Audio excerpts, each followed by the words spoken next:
Well, welcome to Family Hour of the YAHOWAH blog. We're a little different this evening, just as a matter of happenstance, but it's like turning back the clock 20 years. Dr. Jeff, you're here with me. We have you at home, and we can converse. We don't have our good buddy Captain Kirk, who was the second to become part of our family. He's made every effort to join us, but we are going back and forth with him, where either we can hear him or he can hear us, but we have not yet had anything reciprocal, which is what you kind of need to make this work, where he can hear us and we can hear him. He may get logged on, and we may be able to make this work going forward. We hope so. And we know that JB is out on a family thing. He's got the time off, and they're off, I believe, at the zoo, enjoying one another's company, which is a lovely thing to do. They're in Dallas, and Kevin, who is normally the one that gets everybody connected on this program, is out because his father-in-law has passed away, and therefore he's doing the appropriate thing and supporting his mother and his wife in this time of their grief.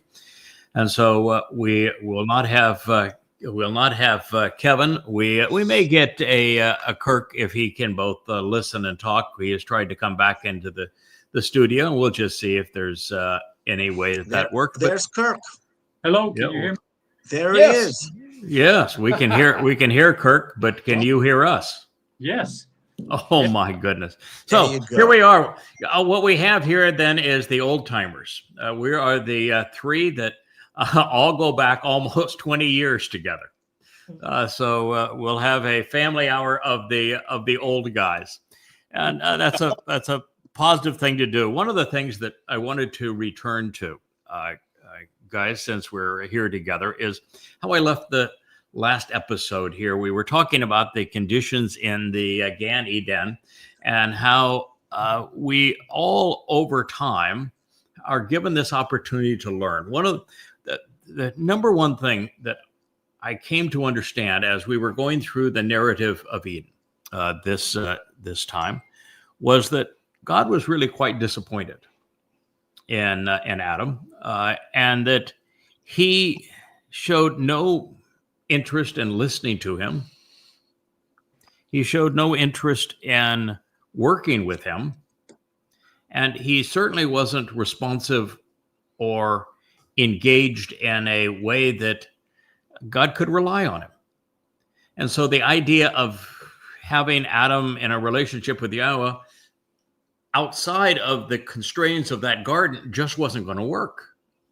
And God's ultimate idea is not to have us locked in a garden or even locked on this planet, but to expose us to the entire universe that he's created of 2 trillion galaxies, each with hundreds of billions of stars. It's so much more out there that he wants to share. It's just that Adam wasn't up to snuff, and he wasn't going to get there. And so what we find is that God trying to cultivate a very different kind of interaction than what he experienced with Adam in the garden.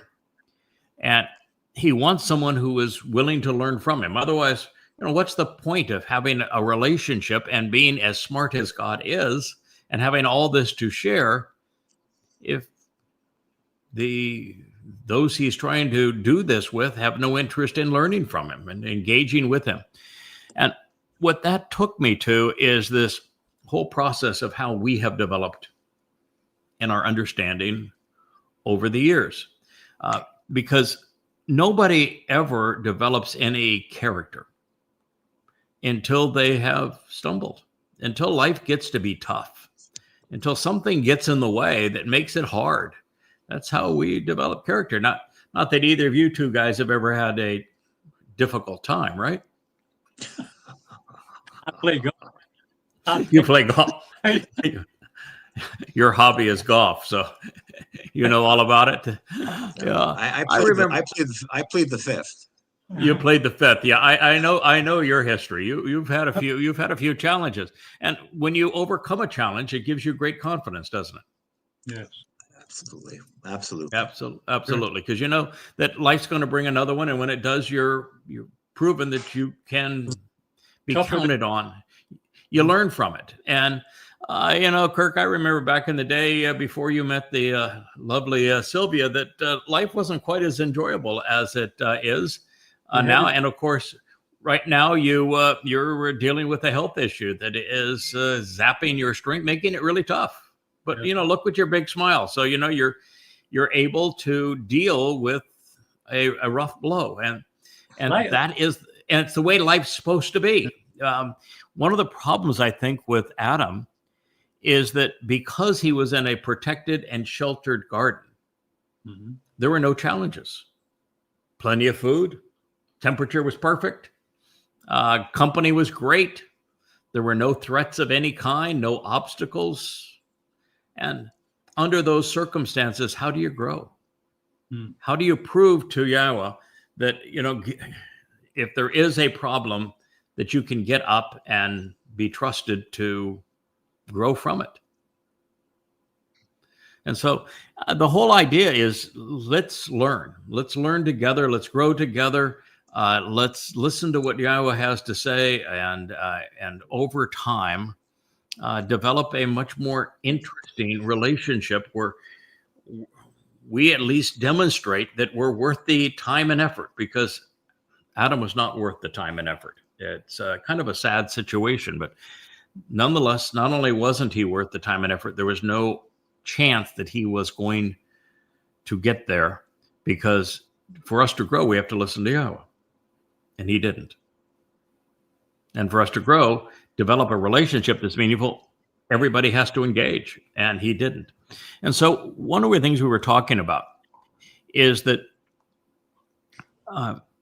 this relationship that we've all had and our development with Yahweh, we have grown in what we have come to know and what we have come to understand.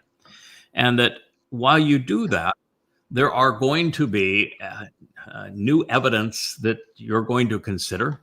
If you're observant of Yah's testimony. So you're going to have new evidence that you're going to consider. And as you do, you're going to have the opportunity to derive more complete understanding from that evidence. And I remember that if you go back before the time that we recognized that Dowd was the not only the Messiah and Son of God, and therefore there could not have been a Jesus, because Dowd is the Messiah and Son of God, but that Dowd volunteered to fulfill Pesach, Matsah, and Bikuwrym. And once you realize that, it changes your whole mindset and your appreciation of really everything that's in God's story. Now you're able to see the greater and lesser luminaries for who they are in the fourth day of creation. You see the two trees of lives and of knowledge for who they are in the garden. And you recognize that this is how Yahweh made it possible for us to extend our lives and for us to resolve any issue in our lives by taking the guilt away. The guilt is literally deposited in Sheol, never to be seen again. So we look perfect in God's eyes, innocent. And I recall for the longest time not knowing that, because boy, that was I think the single greatest discovery we have come to in all of the 24 years we've been studying. And it was hidden in plain sight. The only reason we didn't perceive it sooner is that it's been covered over by religious muck. The most prominent religion in human history has literally stolen Dowd's identity and created this myth of Jesus and piled all of their rubbish right on top of the truth. So it's very hard to get to the point where you say, wait a minute, there was no Jesus. It's nothing but a product of identity theft. The Messiah and Son of God who fulfilled Passover through crucifixion is Dowd David. He wrote about it. And that means it was Dowd who took our guilt into Sheol. Yeah. And once you come to that point, you realize, there is no functionality here to ascribe to the spirit of Yahweh, the Ruwach of Yahweh, covering our guilt, which is the way that I try to explain. Well, how in the world does Matsah work? How do we appear right before God? Until you know that Dowd took our guilt into Sheol, you need some mechanism. And my conclusion at the time was, well, then it's the spirit of Yahweh that covers us in light, and where there is light, there is no darkness. But that really doesn't work for lots of reasons. One is God never mentions and there is no place where we're told that the spirit fulfilled Matsah. So you're writing her into it. And I wrote her into the story because, well, at Matsah, we're encouraged to approach the Etzah, which is fire, but it's written in the feminine form. And I made too big a deal out of that and said, well, it might be the, feminine manifestation of Yahweh's nature that we're supposed to be approaching, as opposed to recognizing that we approach the fire because that's the transformation. We get rid of our physical bodies and they are transformed into light energy so that our soul is enveloped in light energy. And that the spirit actually accompanied Dowd into Sheol. Spirit didn't take our guilt there. All the purpose of the spirit was to protect Dowd's nephesh soul while he took our guilt there. And once you understand that, you don't need God to give you something to cover up your guilt, because it's gone. And that led to the realization that there is no role for the set apart spirit and the fulfillment of Matsah, and it's all through Dowd. And this is the way we learned. It's the way, once you read the Mizmor and come to realize that Dowd volunteered to fulfill Pesach and Matsah, you're in an entirely different mindset. As you mentioned yesterday, Craig, that once Yah cast his spirit upon Dowd, his son, it was there to stay. It's there to stay. You made it very clear. The spirit would never leave him. To stay. It would never leave him. So it had to go with him into Sheol to protect him, as you say, his nephesh. Right. So that it could. So when Dowd, so what that means is that when Dowd was fulfilling Pesach, and he wrote in his own first person, my God, why have you separated from me?" Azab. He is describing the separation that he is now experiencing between himself and Yahweh, because he has to go to the place of separation. Correct? And so, and the very fact that the nephesh soul stayed with him and went into the place of separation with Dowd to protect Dowd there, it means that the Ruwach cannot be Yahweh. That the Ruwach is simply a projection of Yahweh's strength, or one of his attributes like wisdom or knowledge or courage, these kinds of things. But that the Ruwach can't actually be Yahweh, because Yahweh can't go to the place of separation. So this extrapolation that the neo-pagans have made, and this vicious mother goddess cult, is absurd, elevating the Ruwach to spirit mom, because the Ruwach can't actually be Yahweh, because the spirit never left Dowd. Spirit protected Dowd's nephesh in Sheol, and therefore the spirit is a projection of Yahweh's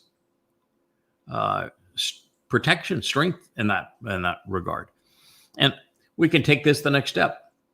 There is an entire chapter of Yeshayahu Isaiah devoted to the seven spirits of Yahweh, including the very spirit of Yahweh.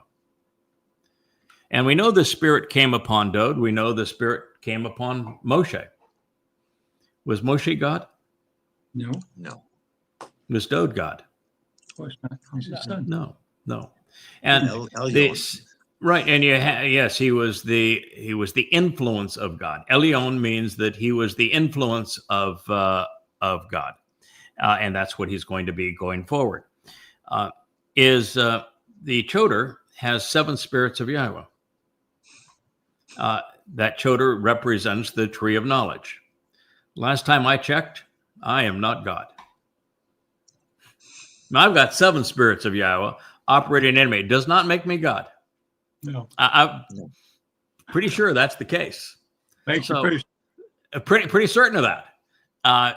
So I can tell you that the spirit cannot be God, because otherwise having 7 applications of the spirit, including the spirit of YAHOWAH, would make me God, and I'm not. So we just need to view things in the context of all that God has to say, and we're much more likely to form a correct conclusion regarding these things. You know, God even divided the Ruwach that he had given Moshe among the 7 elders of Israel, and it didn't do them any good. I can tell you for certain it didn't make them gods. I didn't even help them. No. So, you know, there's only 2 of them actually made it into the promised land. So, so we just have to recognize that the Ruwach is like Yahweh's nephesh. It's a tool that Yahweh can use to project himself wherever he would be, but it's a tiny aspect of what he is projecting. It's a tool that he would use.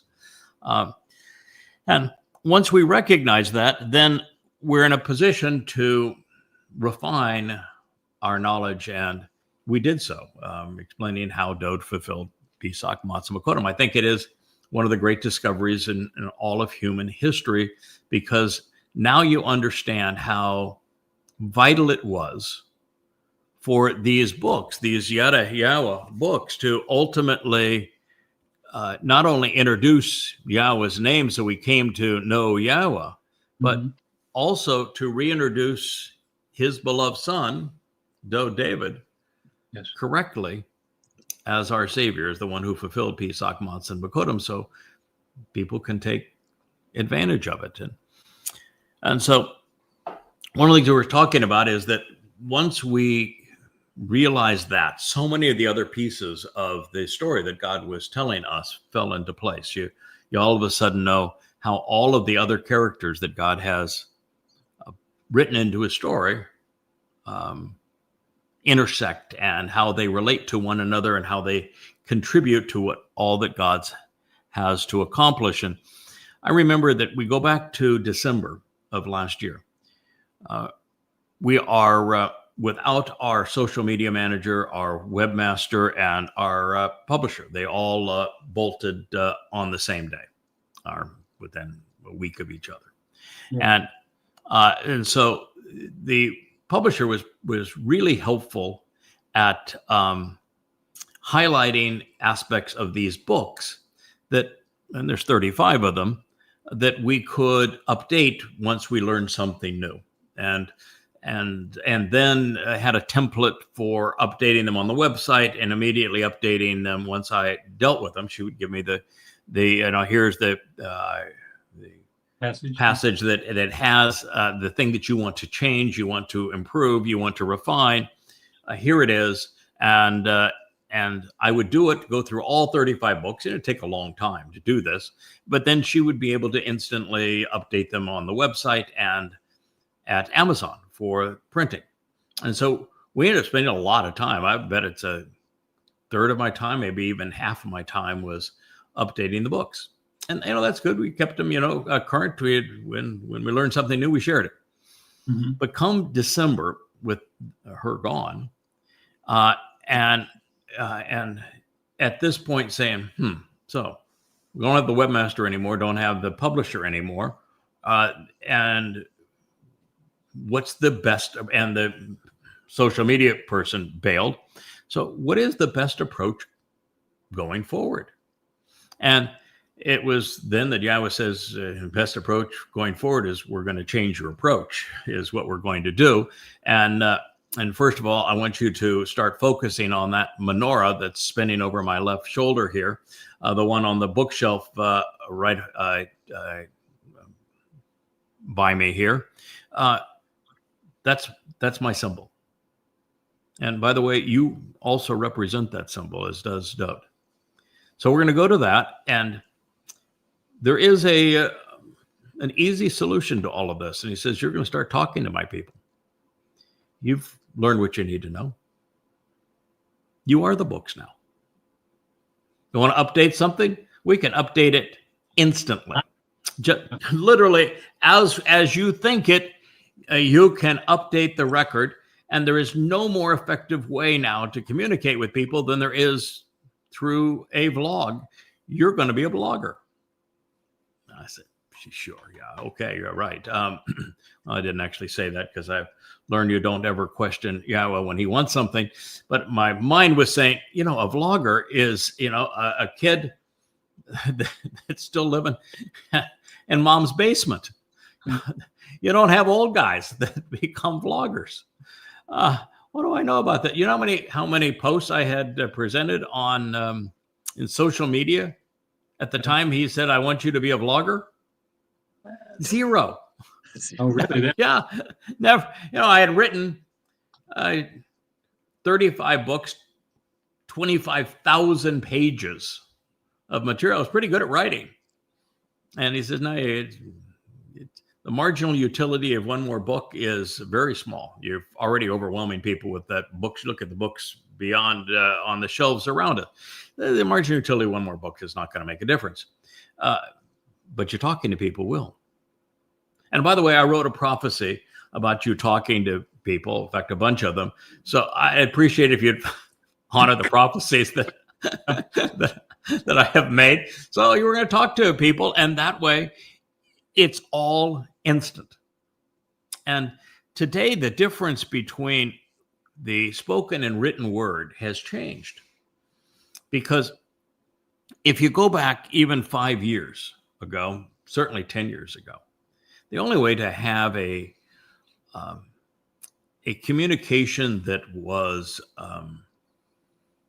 had viability over a period of time, credibility, that could be communicated in a way that you could be assured this is what the parties had stated, and that it was an enduring record of that was writing. They always used to say in a contract, if you've written it at all, you have written it all. Yeah. Because the written word was so much more credible than was the spoken word. That's why YAHOWAH for all of those years took verbal communications that he had through his prophets, and the verbal communication in the moment is much more powerful because of inflection and tone and emphasis that you can convey through the spoken word. And he said, I want you to write it down as I'm speaking it to you. And you're losing a huge amount of what God conveyed the moment you write it down. But the difference is, if it was just left as the spoken word 5 minutes after you heard what God said and he went on to the next subject, you would have about a 0% possibility of being able to write it down all correctly and convey it, or convey it mouth to ear to another generation. So the only way to make this work was to have written communication, and that's why I started with YAHOWAH. I examined his written communication using the oldest manuscripts, and I wrote about it in written books. So there was a written record of these things.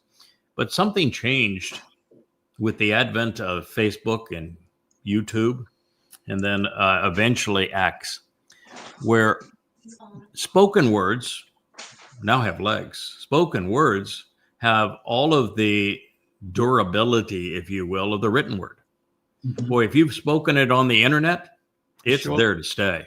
It's there to stay. So it has the same longevity and credibility. So now if you were in a court, if you've spoken it online at all, you've spoken it all, because now the spoken word is more complete, more powerful, than is the written word because of the inflection and the eye contact and the gestures and the tone and all of those sorts of things. There's no interpreting the spoken word like you have to interpret the written word. And it's so much more expressive. And now it has longevity. So, we're creating these vlogs. I think we've done some 700 of them already since, YAHOWAH says, I want you to become a vlogger, and we bought the equipment to vlog. I think we've done some 700 of them. So we've been active in producing these. And it is a vastly better way to communicate, because I think you're much more credible when you do a live stream like we're doing.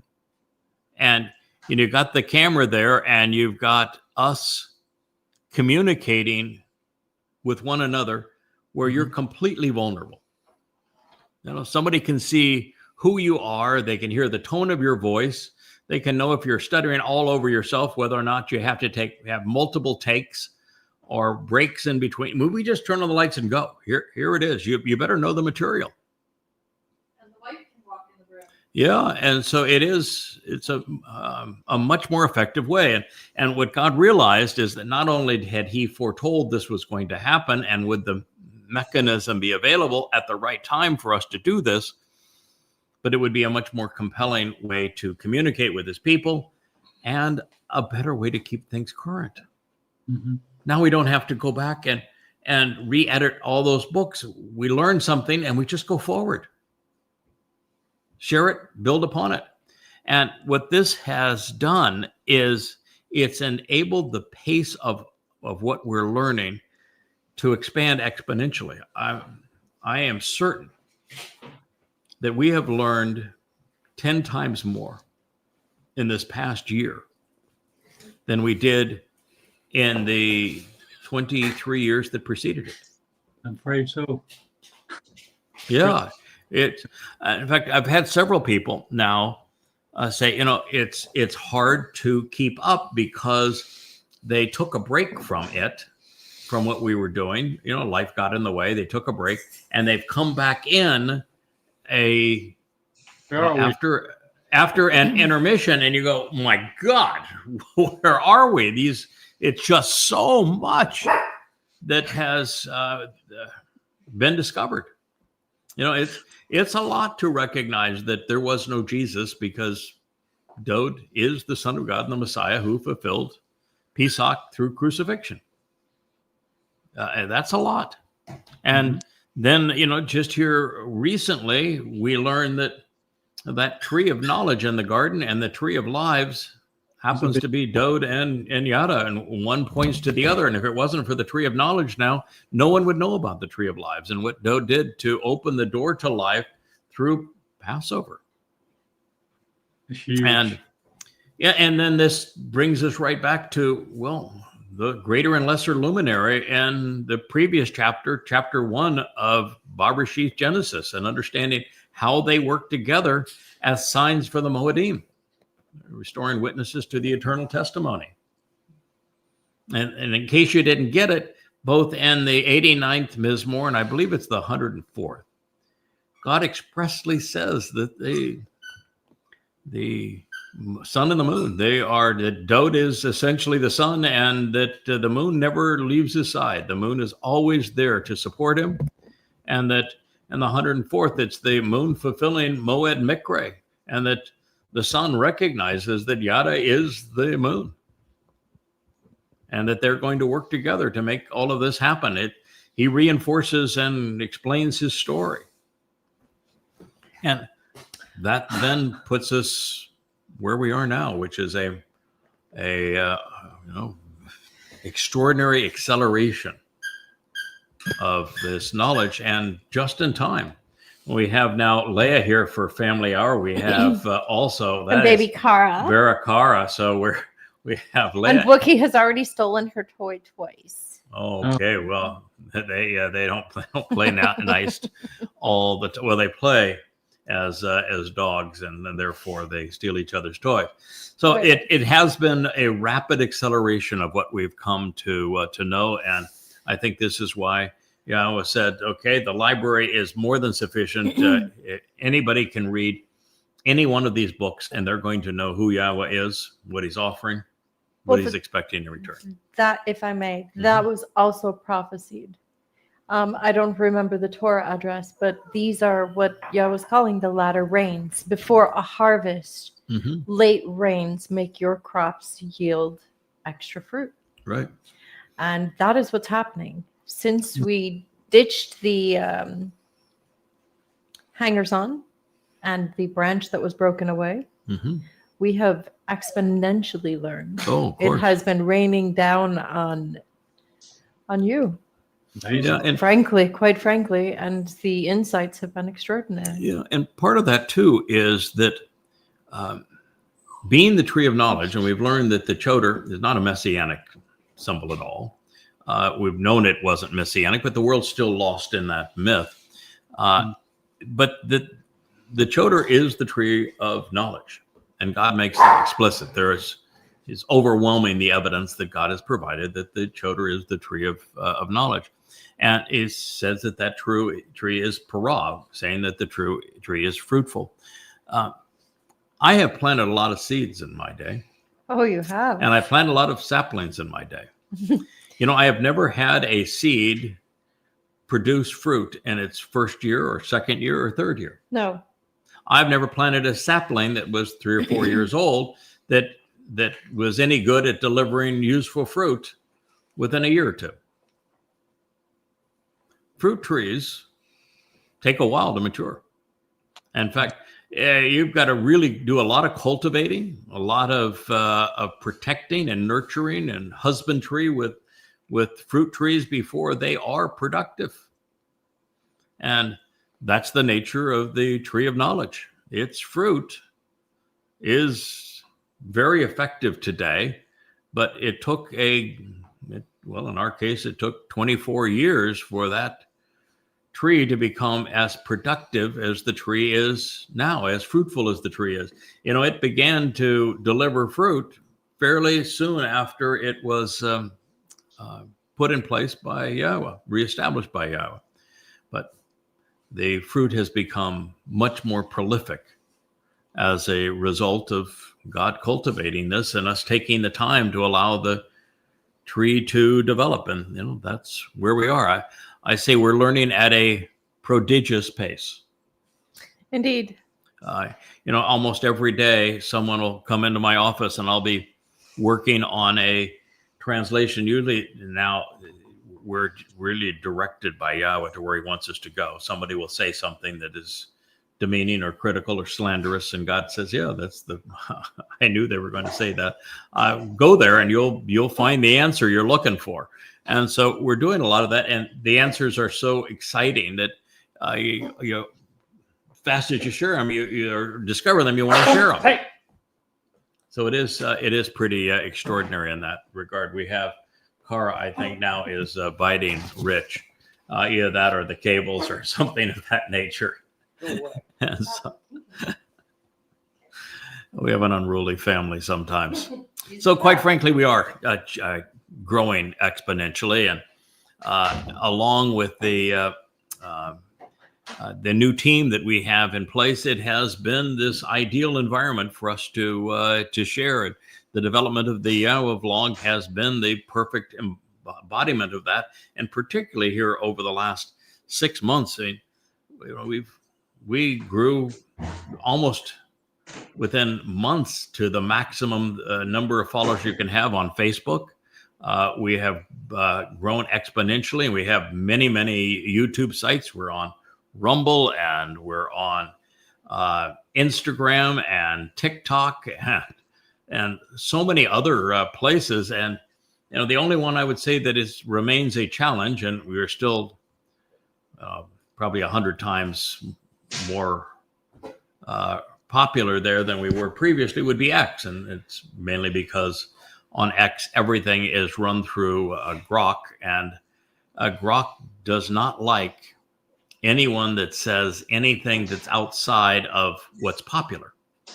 And our message is the antithesis of popular. We're criticizing Christianity. We're criticizing Islam. We're criticizing progressive Marxists. We are criticizing the Haredim cult within Israel. We're criticizing MAGAs, and we're criticizing conspiratorialists. And collectively, those 6 groups are essentially... Oh, you forgot the Motherites. Are essentially X. And so, since you're... even though you prove your points, the very fact that you're in opposition to the popular appeal of X, Grok does not like that. So no, you're never going to succeed there in an environment that is controlled by AI. By an algorithm. That this is an unpopular algorithm. Yeah, that determines what's right or wrong based upon its popularity. So Craig, all in all, go ahead. You're Dowd's herald, but you are manifesting now as a Elia-esque type of character. Yes, and if you look at Elia, he was not very popular. The politicians of the day hated him, condemned him, and the religious establishment was universally opposed to him. If there had been a Grok or an AI back then, I'm sure that they would have been part of the crowd saying, you're a troublesome soul, and we've taken a popularity poll, and we all think you're wrong. Wait till they get a hold of the 8 of us in Jerusalem. Oh, my. They're going to love us. Yes. And that's the way God wanted it to be. He's you can tell by everything he did. For example, when Adam and Chawah both failed to meet his expectations, did God said, okay, there's only the 3 of us here now. No. So maybe we can work something out. Maybe a little compromise here. Maybe. Hell no, he booted them both. No, he absolutely booted them both. There was, he asked them a couple of questions. They lied to him. They shirked responsibility. They showed that exactly who they were and said, well, then. Apathetic, pathetic, delusional, confused, just like most people today. Yeah. It is what we experience. So we re-engage in the story where we left off last time. We find that, it's a subtle thing, but there, in the initial introduction to Kara, we find it in this next statement. And Kara, you guys know, is the basis of Mikra.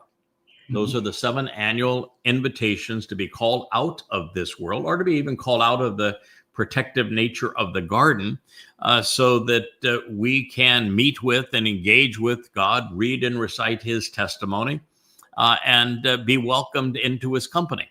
And so in this discussion of Yahweh and life around them, we find Kara. In fact, I think we find it twice in this next statement. And it says that Adam summoned and met with, greeting by name, all of the animals, birds of the sky, and every conscious life form of the expansive environment. But there was not found for the man, Adam, a helper similar to and right for him. So, after God said, Adam's interaction with the animals was not, I guess, very exciting for God. So, the best he could do is name them, but evidently didn't engage with them, found nothing there in all of those animals that was even could be suitable as a companion, somebody that he could work with. He's also suggesting here someone that's similar, like unto Adam. Yes. And of all the animals, dogs are very sweet. Each animal has its beautiful and awful characteristics, exactly like people. But a helpmate, someone that is going to assist and work with, not even a dog does that very well. Yeah, but what I think that Yahweh wanted Adam to deduce is that the difference between Adam and God was sort of like the difference between Adam and, let's say, a dog. Yes. And But I don't think Adam came to that conclusion to say that, if I work with the dog, perhaps that dog could become really good company. I help this dog be more than it currently is. And if Adam had made that connection, he says, oh, maybe that's what God is suggesting for me, that if I work with him and listen to him, that I might become more interesting, that I might become more capable, and therefore a good companion. Just like a trained dog, a dog that you have nurtured and loved and taken care of, becomes a interesting companion for us. Isn't it interesting now that we're teaching dogs to talk, but we're still ignorant of God? Yes, that's true. And I do think at that moment, that Adam had the capacity to communicate with these animals. Something that we have lost the ability to do over time. And so God brought all of the animals, and this is Kara, summoned and met with Kara by name. And therefore, he was able to meet with them in a way that he could communicate with birds, which also is an interesting revelation, because it means that what God was trying to share was life. Mm-hmm. God found life the most interesting thing that he had created, and he wanted to share life. So he wanted to share his creation, if you will, with the man, and the man just wasn't digging it. There was nothing there that was workable for the man of all the things that God created. And, it's the opposite of what I think God was looking for. I think he was looking for, man, these animals are spectacular. I think he was looking for people who like to binge watch Nat Geo. Yeah. Like me. Yeah. So, other animals were good, of course, but they were not particularly helpful or supportive. And they were not perhaps sufficiently similar to man's. Therefore, this is why God said he created woman to be right for him, serving as a counterpart. And we are most effective and productive when we work together. But that takes us also back to the reason that God introduced man to the animals, to find someone to keep company with man. To learn to value life. Is that, what was backing away? When he said it's not good for man to be alone, and then he introduced the animals, the only way that God would say it's not good for man to be alone is if God had made the decision at that point. I digress. I think that Adam and YAHOWAH had already left the garden mentally, psychologically. No, it can't be true. YAHOWAH didn't exist at this point. Oh. So God is saying that he intends to separate from man. That's the only reason he would say it's not good for man to be alone. Otherwise, man wouldn't have been alone, would he? No. God was announcing. That is such a key point to realize that when he said that I am, it's not good for man to be alone. It's been there all this time, and it can't mean anything else, logically speaking. And no one has ever made that deduction previously. Mm-hmm. But it is the answer we have to face to resolve that problem. God was bored with Adam, and he was going to, rather than spend more time with Adam, he was going to withdraw from Adam. That's why he said it's not good for man to be alone, even though he had created man to work with him, to be in this relationship with him, to listen to him and learn from him.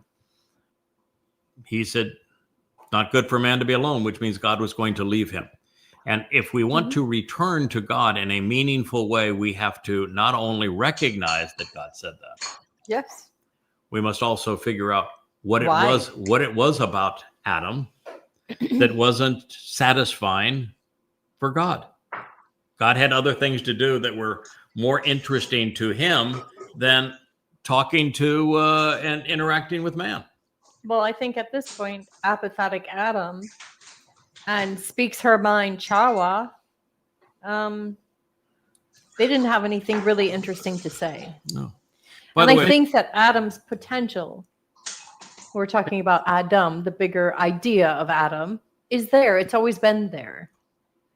And by showing Adam creation, it's to help him understand, A, value life, B, We want to have a working relationship, because man cannot exist without a working relationship with the animals around. We don't grow crops until modern machinery. We couldn't do any of that. Well, it was essential that man develop a relationship that was productive with the animals in and outside of the garden. Otherwise, he has no way to engage and to cultivate and improve life in the garden. And he didn't do that. No. All he did is name them. And he certainly failed Chahwah. Yeah. Now, well, there was no Chahwah at this point. So Later. The other part of it that's, I think, quite interesting is not only that God chose to give up on man, he's going to separate from man. He made the statement, it's not good for man to be alone, which means that it isn't good for us to be separated from God. And at this point, that's what man had in terms of relationships with God. And God is announcing, it's not good for you to be separated from me. What have the Jewish people done? You know, God chose them and they separated themselves from him right at the outset. So God is announcing, that's not good for you. You know, look at the history of Israel and how horrible it has been and the suffering they have endured. Tragic. And so God is saying, real simple, right here, right at the beginning, this is not good for you to be alone. And I'm here for you, but you've chosen to be alone because you've chosen not to engage with me. You've a relationship where both parties aren't contributing to it. Well, Israel's chosen to engage with every party except Yahweh. And they don't listen to Yahweh. That's her problem. They listen to everybody but Yahweh. Yes. Hence the term shub. Yeah, shub. She is a whore with many, many lovers. Yeah, so God's saying, I'm not going to return to you until you return to me.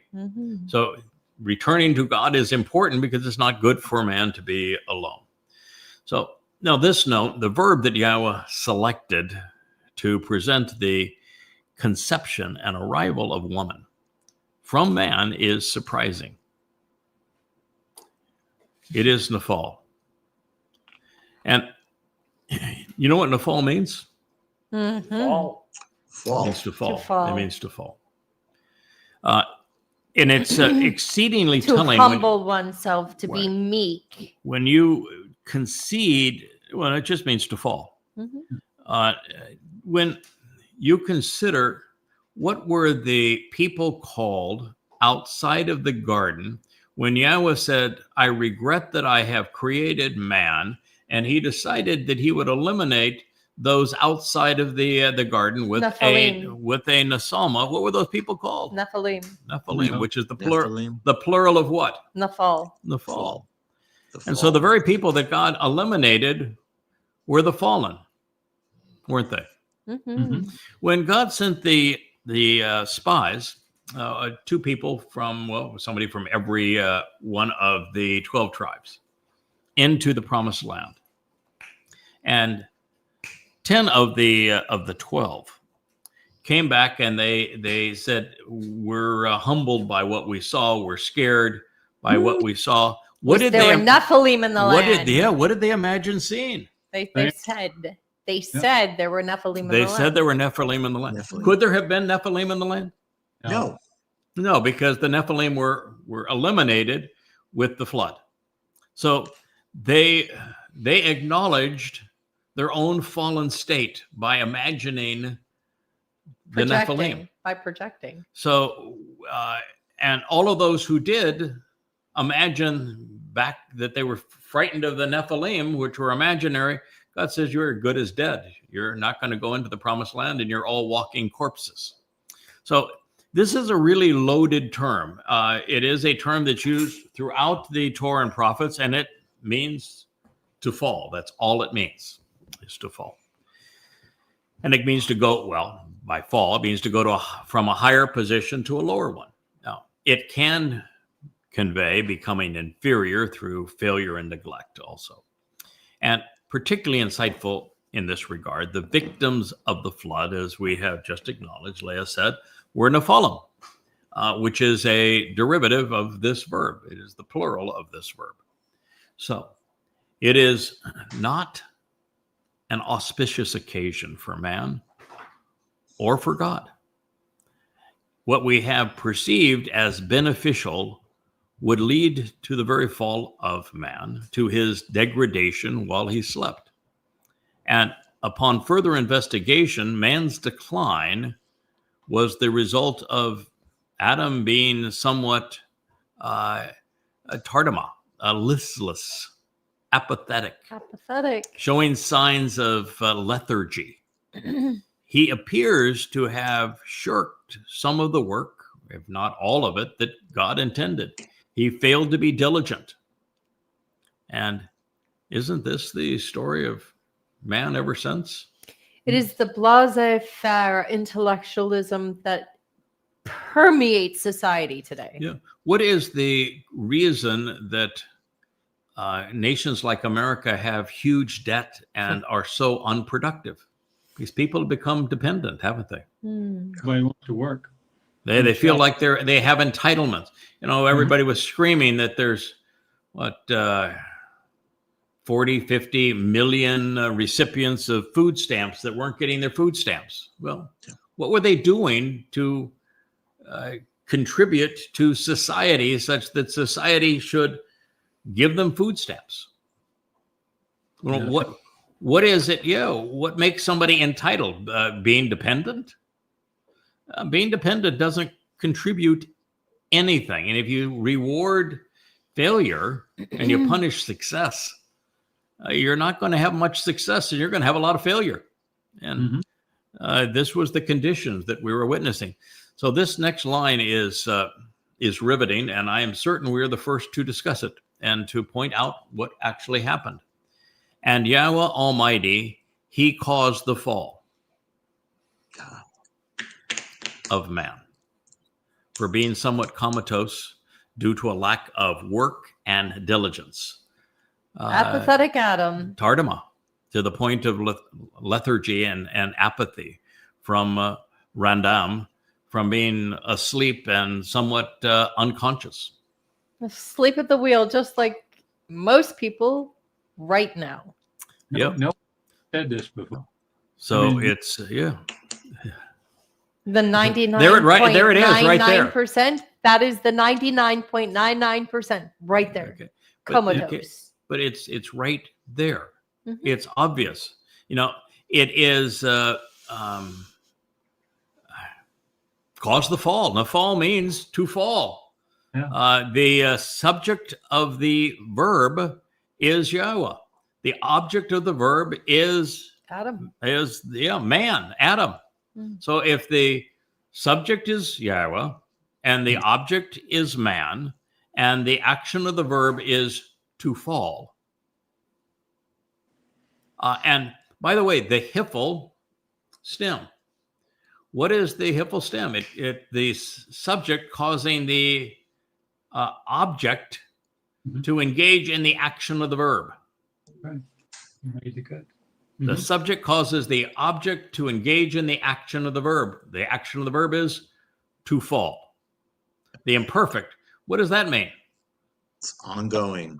Ongoing. He caused him to fall, and he would stay fallen for a very, very long time. And we are still dancing that dance.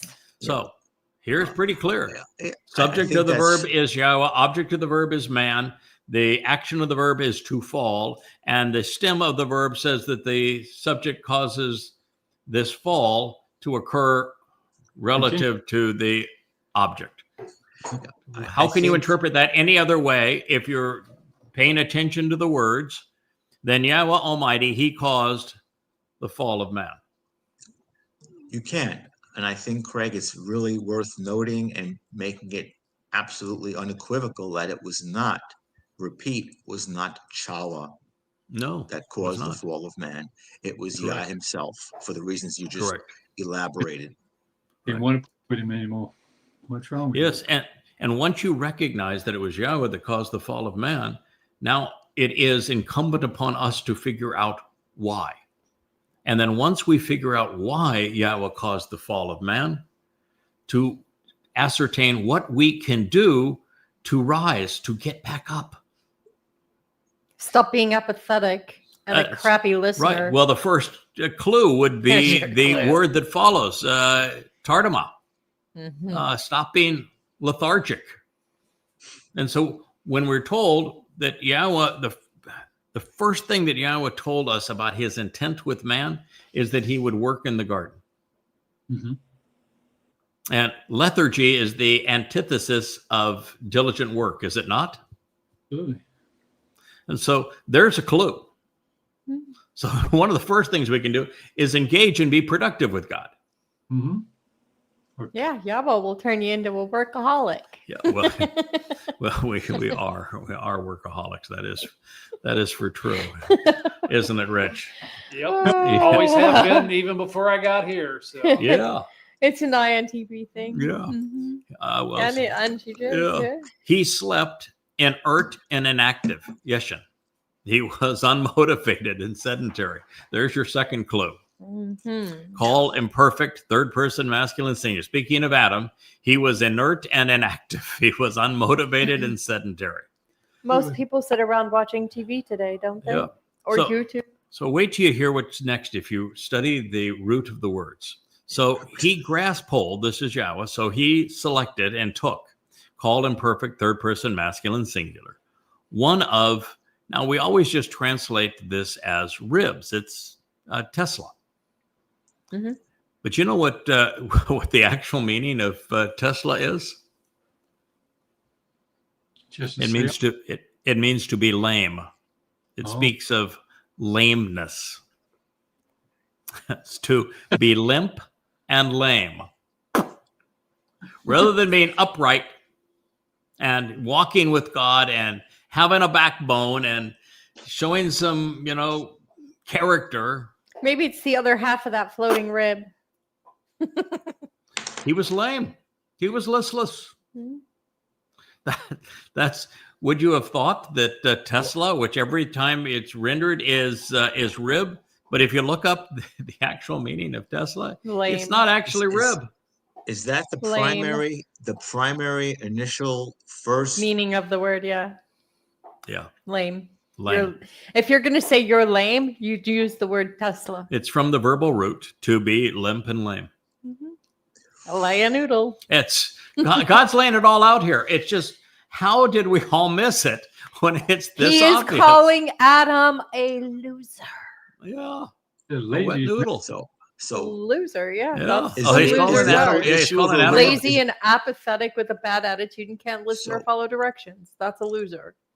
where do we get the concept of a rib from? Because in the context, if you misrepresent all of these words, you go to a rib because that's really the part of the anatomy that you're going to come to if you're misrepresenting all of the words. You dug your own grave. Yeah, that's where you What are. do you think there, Jeff? As a chest physician, I am actually speechless right now. Yeah, this is what you do. This is in your wheelhouse, isn't it? Yeah. That Yahweh caused the fall of man because man was listless, he was lame, he was inert, he was inactive. Then it says he sutured up, and sagar, well, we render it sutured, and you can get there. Its primary meaning is actually to isolate. So he closed by shutting and separating the place beneath and succeeding it, under it and instead of it. So he removed that which was listless. And then he came up with this idea that I'm going to make a succession of things such that ultimately it's not going to be lame and listless. I'm replacing, isolating the listlessness and separating it and coming up with a succession with a bashar. There it is. Yep. So apathetic Adam, who's limp and asleep at the wheel, Mm-hmm. like 99.9999% of Mhm. people today, Mhm. will be replaced with a Bashar. Bashar. Oh. And of course, Bashar is just simply translated flesh. Mm-hmm. But that's not the primary meaning of Bashar. No, it's not. The verbal root of Bashar is to be a herald. Mm-hmm. It's to be a human who is not afraid to speak out. Because he's a Gabowr. So, Are you telling me that you're the antidote for inertness and listlessness now? Yes. I am not the antidote, but you're very close. It's very astute what you just came up with. Dowd is the antidote. Yes. Dowd. I'm the one who announces him. Yes. As the Bashar, I'm the herald of the antidote.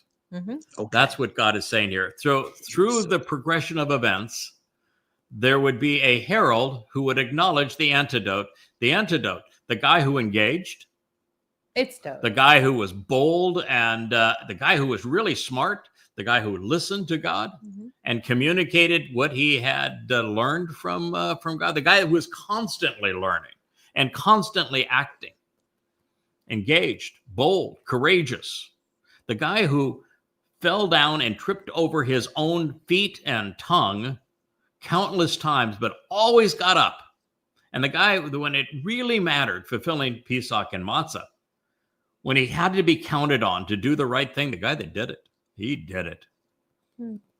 And so the Bashar is the one who announces everything that Dowd said. the antidote, and the antidote is Dowd. Dowd. Mm. So Dowd is the antithesis of Adam, Correct. and Right. and essentially Yeah. secondarily removed is Right. That is correct. Bashar.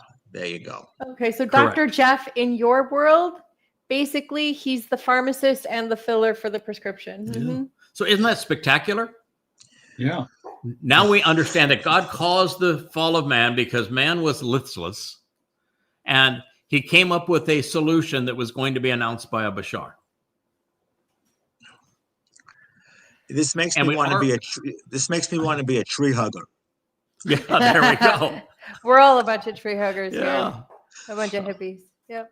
Now, I can't recall, and I think this is what you guys, your reaction is as well, all of us, ever reading anything from YAHOWAH this surprising. Having YAHOWAH plainly state that he caused the fall of man, explaining why he caused it, and then explaining how he was going to, in the ordinary succession of events, solve that the listless problem of man through a Bashar. So right now, this is a podcast on the Ma of Mikra. Mm-hmm, absolutely. There we go. Yeah, understanding the pondering the implications of all of this. Mm-hmm.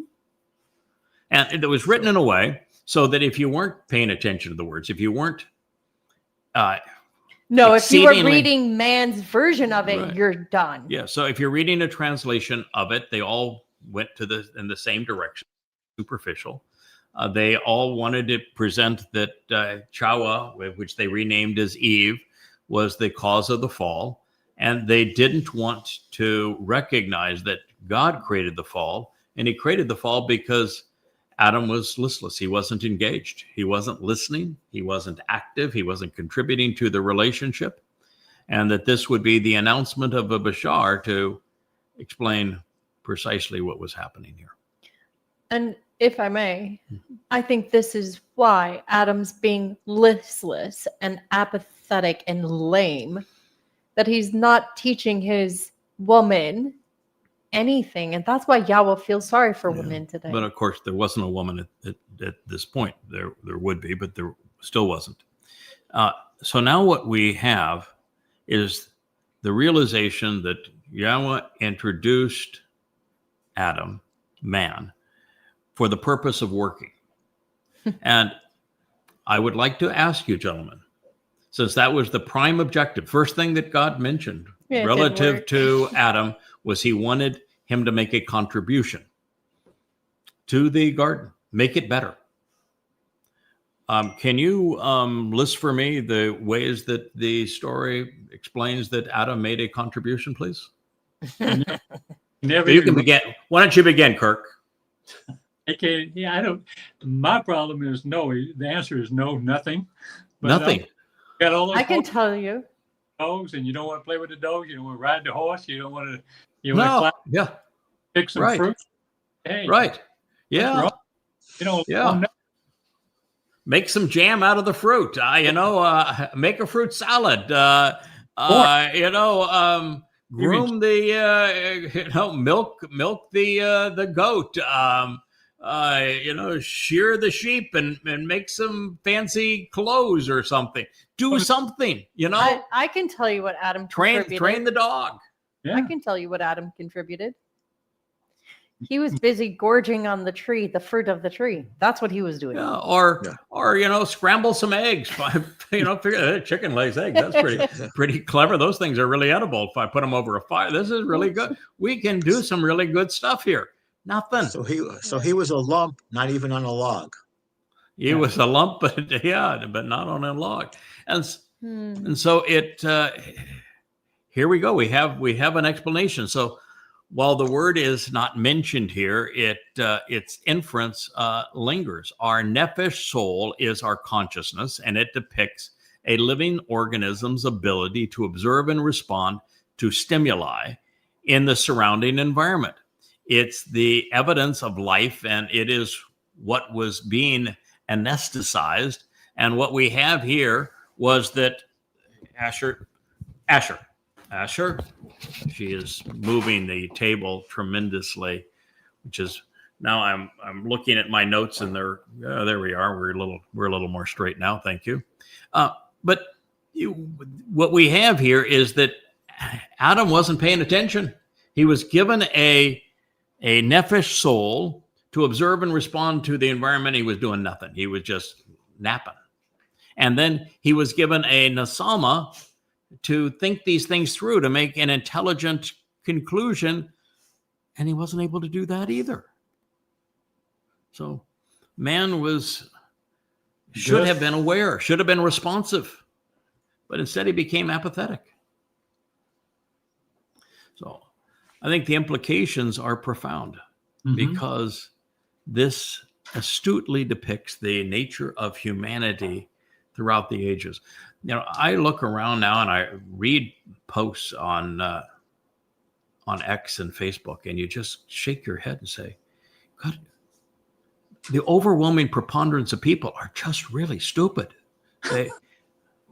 Particularly the religious and the political. I mean, they're just really dumb. I mean, occasionally, maybe one out of every 50 posts you read and say, well, that's astute. That person is worth listening to. That person is worth engaging in conversation. But for the most part, social media is the place where stupid prevails.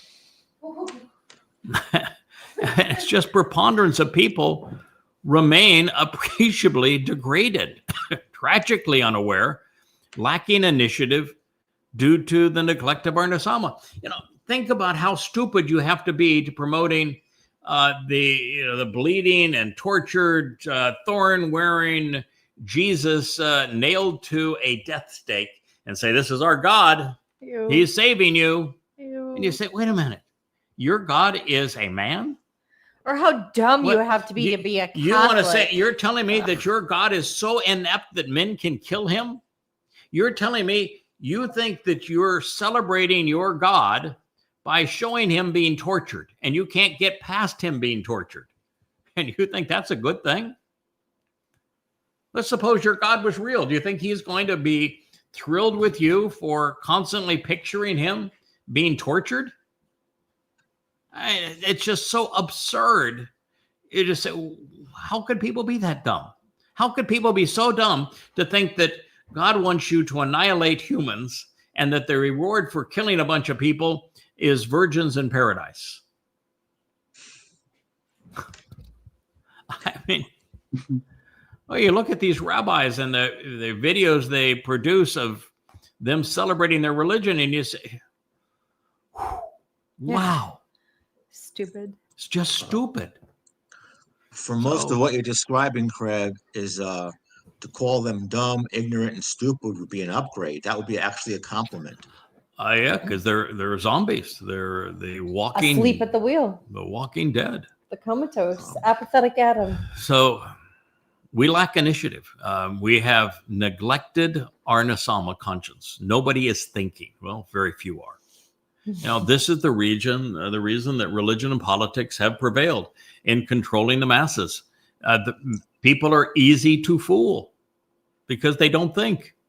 And it is why it's now or never for the restoration of the tree of knowledge, because we're getting to the point that there aren't a lot of people that can read, capitalize on it, to benefit from it. And we've reached a point in time where the majority have lost either the will or ability to think.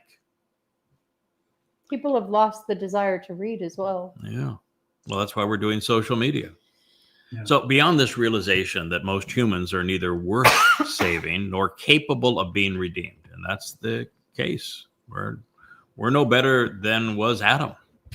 With the inclusion of the hiphil stem and the imperfect conjugation, modifying man's in the fall descent, Yah was admitting that he had a hand. He was the operative force in this result. He must have seen or experienced something in Adam that caused him to realize that as an animal within a protective environment, he would never have developed the initiative or with the wherewithal to grow, to be anything more than a pet. Just a better version of the other life forms. Kind of like the effeminate rabbi of today. He would need to stub his toes, so to speak, to develop character, from overcoming challenges, learning by necessity, even dying to appreciate the value of life. And in that protective garden, it was never going to happen. That's why God said it's not good for man to be alone, because he was going to be alone. A long time. Why he caused the fall. A long time. It was necessary for man to fall, for man to be able to get up and prove that he could be valuable, that he could contribute to a relationship with God. So the realization that God caused the fall of man by his own admission not only upends all we have been told to believe, it also prompts some initiative in us. I think it should. Yeah, absolutely. If we are to appreciate why this would be so, we need to take the initiative to figure out why it was so and then resolve that problem. And I think the answer is evident in this narrative. Yahweh was bored. Adam offered nothing of value or interest. He had no life experiences, no comparative way to even value the gift of life. He had learned very little and had achieved nothing. He was just a character that was easily tempted by Chawa. He showed no resistance, said nothing, just followed along. Went along to get along. As a pet in a gilded cage, Adam was insufficiently interesting to be entertaining. It's as if we are looking at a goldfish swimming around in a bowl, somehow expecting something to change, like, well, circling the opposite direction or trying to jump out.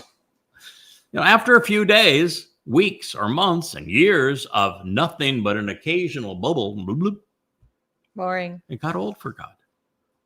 And there was nothing in that bowl that was going to lead to another or a better result. Triple L. Is, lame. Pardon? Like a triple L. Lame, lemming. Yes. Yep. The fact that coddled animals are completely dependent on the one caring for them makes them a burden.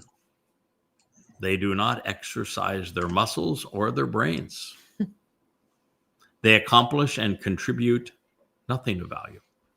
They have been countless studies, and you know this, Jeff, from medical practice, that prove these conclusions, and copious examples played out among those spoiled by their parents and society.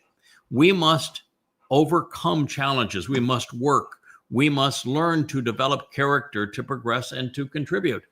You know, what happens if you take a bunch of mice and you put them in an environment where everything is comfy, the temperature is perfect, they have more food than they could possibly want, they have no predators, they have no challenges of any kind, plenty of water, plenty of food, ideal conditions. They become weak and they're eaten by the strong. They do not only become weak, they gorge themselves to death. They die. You know, Craig, to elaborate on the analogy that you're giving and the example, is in the wild, you take a lion, a tiger, a leopard, a cheetah. If they have, you know, offspring, and one of them is injured or impaired, a decision is made naturally, and at times that parent will actually kill their offspring for the sake of the others. Yeah, it's tough decisions all the time, you know, in nature. Right. Human beings used to do it before the fall of Rome, actually. What happens with a lazy lion? It dies. It starves. The hyenas will just pick it off. Now, by the opposite situation, there have been lots of tests where they've had mice in an enclosure, and they have changed the temperature to uncomfortably hot and then uncomfortably cold, where food is only available if they solve challenges, and they have added predators so that the mice have to figure out a way to survive the predators. And what happens with those mice over time that are in that challenging environment? They grow. They grow. They thrive. They grow and they thrive. They prevail. Animals, and we're an animal. We have to flex our muscles. We have to think. We have to have a survival mode. We have to figure out a way to work, to contribute, to make our situation better. And if everything is given to us and we don't work, you know, I live on an island where the overwhelming preponderance of people are on government support. And the government support is so lavish on this island that most people don't work. And they'll openly tell you that there's no reason for them to work. And many of them are grossly overweight, and they do nothing with their lives, literally nothing. And what you see is that somebody who is a dependent, they don't grow. They don't offer anything. We have the highest crime rates per capita. Right. You could no more engage in a conversation that would be meaningful or have a meaningful life experience with them, the man, the moon. They have literally no skills. No, the workforce is highly incompetent. You can't hire them. You can't put them to work. You can't give them a job. You can't communicate with them. They've made themselves complete and total dependents. Useless. So we have to overcome challenges, develop character, and learn a way to contribute. It's also obvious that the encounter with the other animals did not go well. God was not impressed.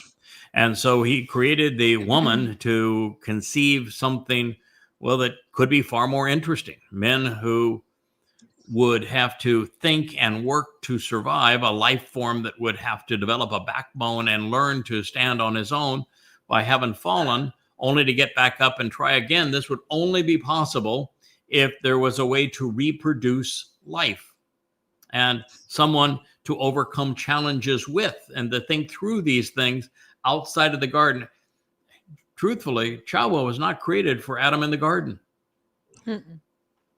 She was created for Adam outside of the garden. Yes.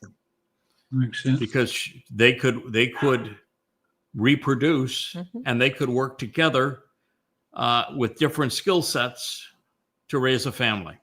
Yes, they didn't have babies until out of the garden. Yep. So sure, most men would be bad. Most would fall and remain that way. That's why the Nephilim persisted outside the garden, and God regretted having created man.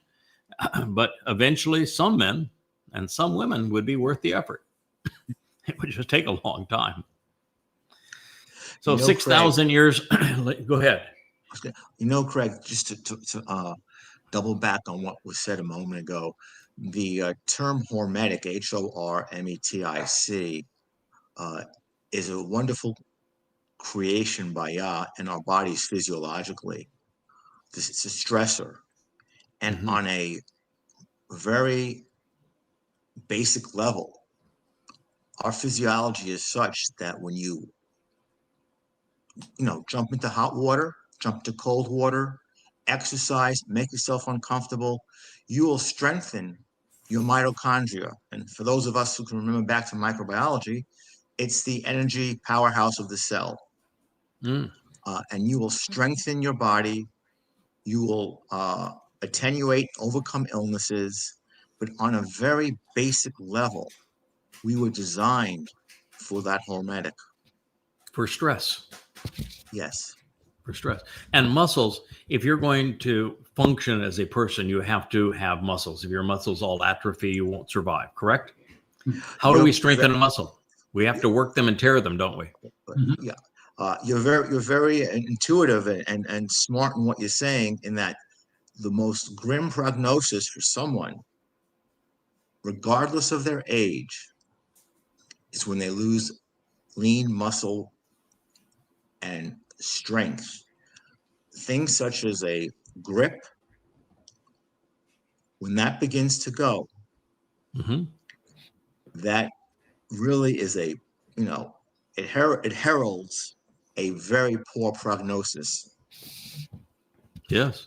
Another great example would be that you would expect, and it's very often true, that as a person ages, their ability to think slows. But I'm here to tell you that if you exercise your mind every day, that your capacity to think and to process information actually accelerates. So you can form conclusions and process information better and faster and more effectively when you grow older. If you've developed a more comprehensive base of knowledge, if your understanding of things has progressed, if you're using it every day. So minds function by being used, and if they're not used, then it's not so good. And it's augmented by experience. Correct. It is augmented by experience, and confidence plays a big role in this. But I would say that the reason that our understanding of things and our ability to process things like this and see it in a way that is obviously true, irrefutable, but that no one has ever perceived in the 6,000 years since these events took place, is the very fact that we have built a foundation of knowledge that is buttressed with understanding. And the more you know and understand, the better you're positioned to form even more accurate and complete and new conclusions and develop new insights. This is the whole process of learning that God was trying to achieve, but could not achieve with Adam. We are now living examples of what is specifically he's trying to achieve. This is exciting for God. This is the kind of stuff she says, yeah, this is the Bashar. This is what I have been trying to develop all of this time. And it's what God has wanted to achieve. It is. One of the worst aphorisms, I think, ever created by man is the saying that ignorance is bliss. No, ignorance is deadly. It's deadly. Well, actually, Yahweh said, my people are destroyed because they're ignorant. Yeah. It's in Hosea. It's Hosea 4:6. Absolutely. Yeah. Yeah, absolutely. So 6,000 years later, there might even be 6,000 people who have developed a some value with God by being interesting, learning. But even if we were only 6, that would still be much better than 1, correct? In fact, in the garden, there were none. So if we are 6 now, that would be better than none. And if there are 60, that's better than 6. And if there's 600, that's better than 60. And 6,000 would be better still. But you see, God doesn't have to have a lot of people to be satisfied so long as there's a number of people that are interesting, that are dependable, that have some character, that have some resilience, that are wanting to make a contribution. And it's obvious God didn't want a pet. Now, it should also be obvious that God didn't want somebody worshiping him, because you can worship a being and be really stupid, right? So he wasn't looking to be worshiped, and he wasn't looking for a pet. He was looking for an explorer, a companion, somebody that he could have an intellectual discussion with, somebody who, it's like with Dowd. The reason we know Dowd is the antidote, the one person that God says that he listened to and responded to was Dowd.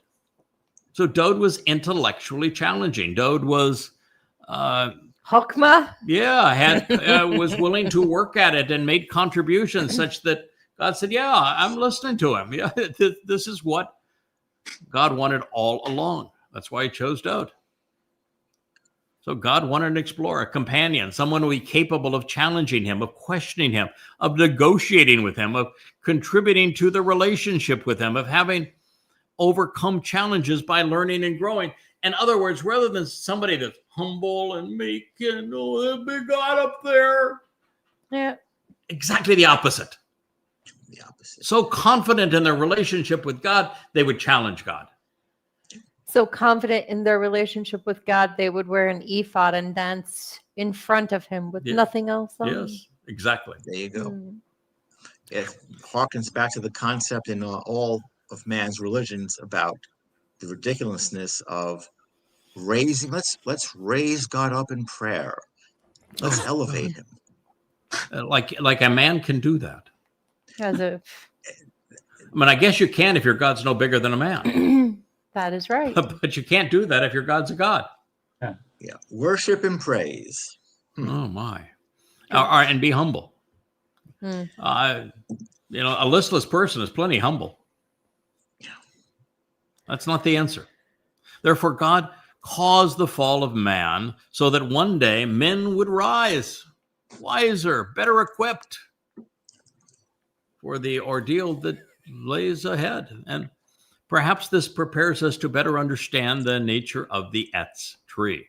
Remember, it wasn't all that long ago that we discovered that it is through etzeb, hard work, and a struggle that is particularly difficult and challenging, requiring considerable effort, even as the process can be mentally anguishing at times, that the etz becomes para, productive. You see, etzeb is a verbal root of etz, and it defines how the tree solves this. Hard work, struggle, overcoming challenges.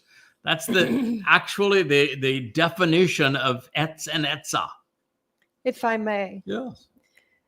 Society and its culturalisms currently have inoculated people's sense of what it takes to become resilient.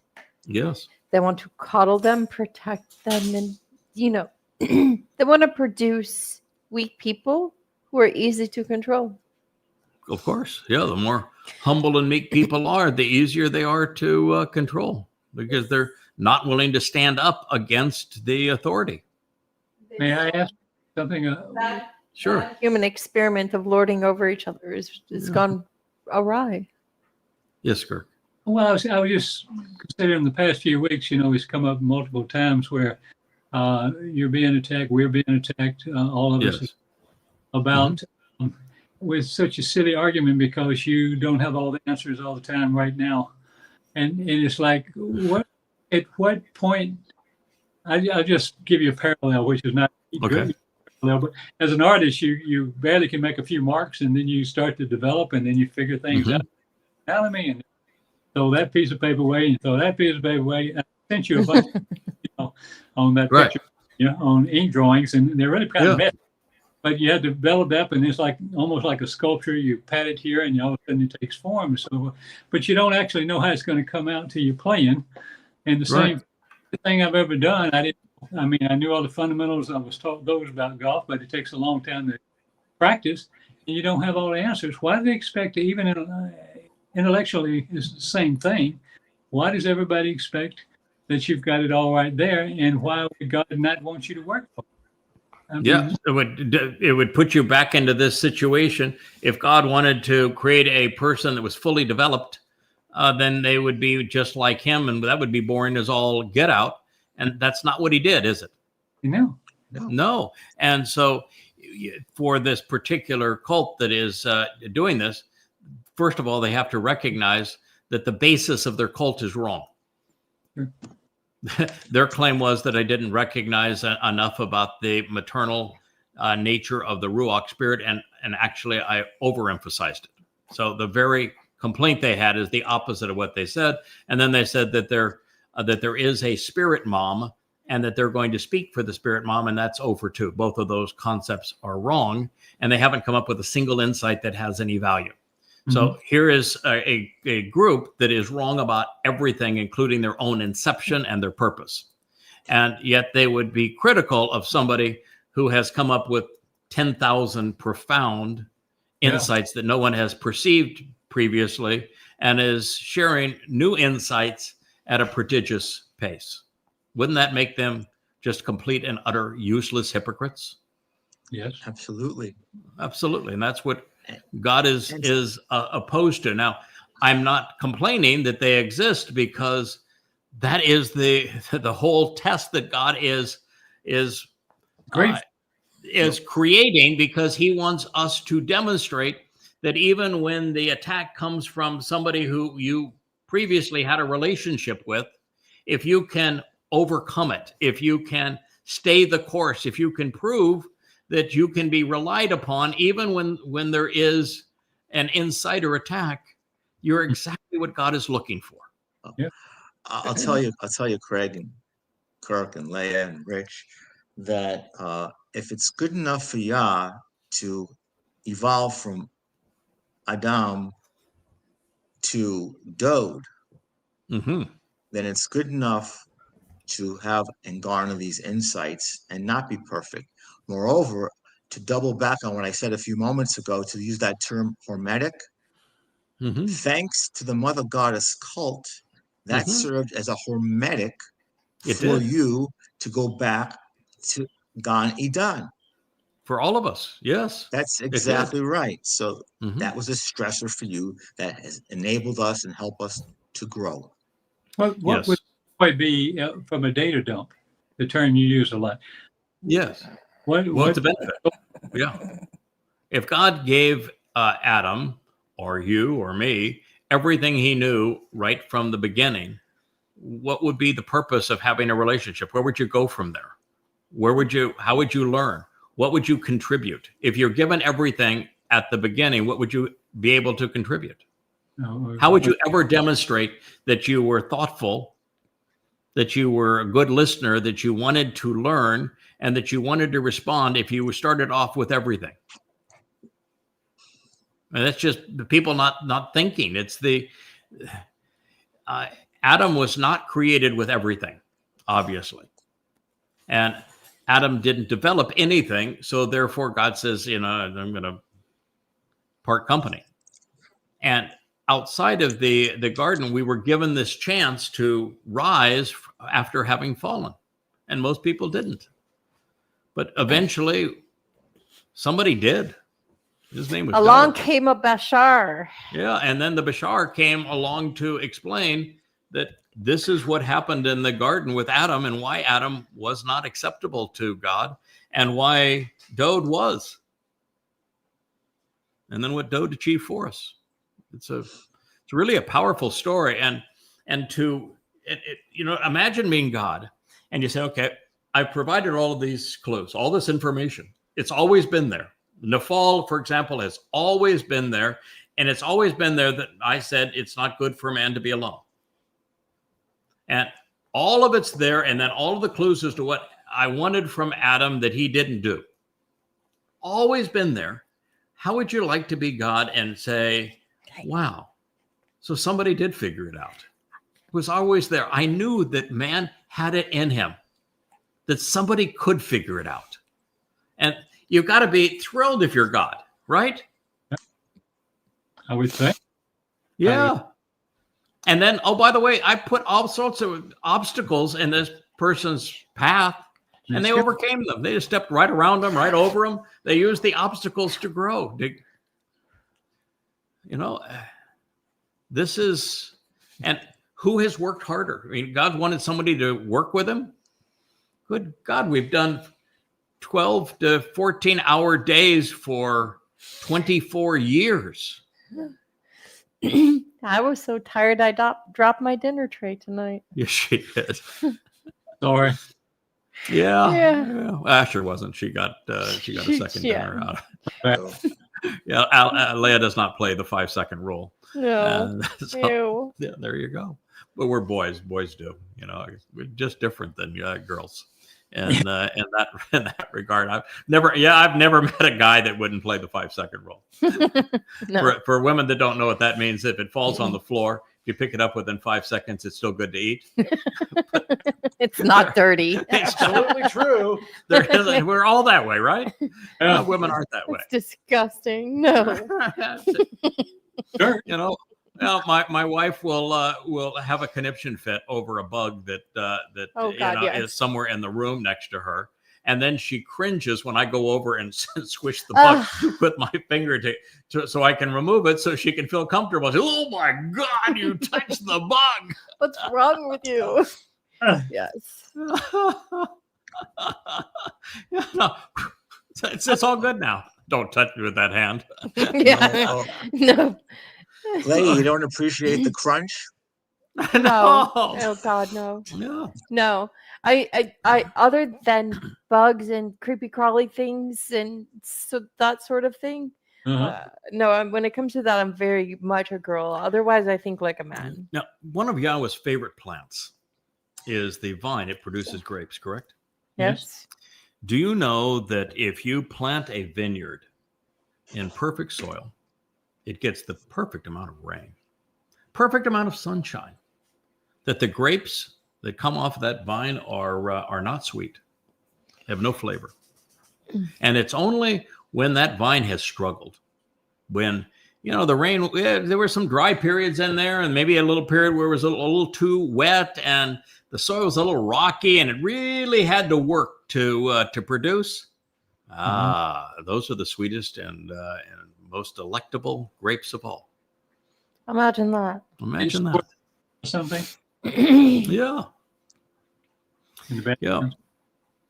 So the fact of the matter is that the Etz Dayath, the tree of knowledge, would have to work for and do the job. And the Etz Dayath, as the Choter, now serves not only YAHOWAH and mankind, but in particular one man, Dowd, the tree of lives. He represents the tree of lives. And so God now has a worker who is engaged, pointing out the value of the one man who is the antidote for Adam. And when God said, when he chose Adam, he says, I chose him. What's the first thing that God said after he chose Adam, or chose Dowd? Do you remember what it was? No, sir. He says, I make decisions on what I want and how I choose and value people in a manner that's totally different than the way that people make those decisions. So is he now telling you that that Dowd is the one whose aptitudes, attitudes, approach to life, accomplishments is exactly what God's looking for? I would think, yes. Yeah. Did Dowd ever fall? Oh, Down and up. Yes. several times. Did Dowd ever make a mistake? Lots Yes. of Multiple. Mm-hmm. He said, I have more sins than hair on my head. Yep. So God is not looking for somebody that's perfect. No. Hardly. God's not looking for somebody that doesn't make mistakes. Hardly. He's looking for somebody that overcomes them, that gets up once they fall. Well, in the Gabowr, there is confident. Mhm. I know lots of men who are confident. Mm-hmm. I know very few that are capable and competent. Mm-hmm.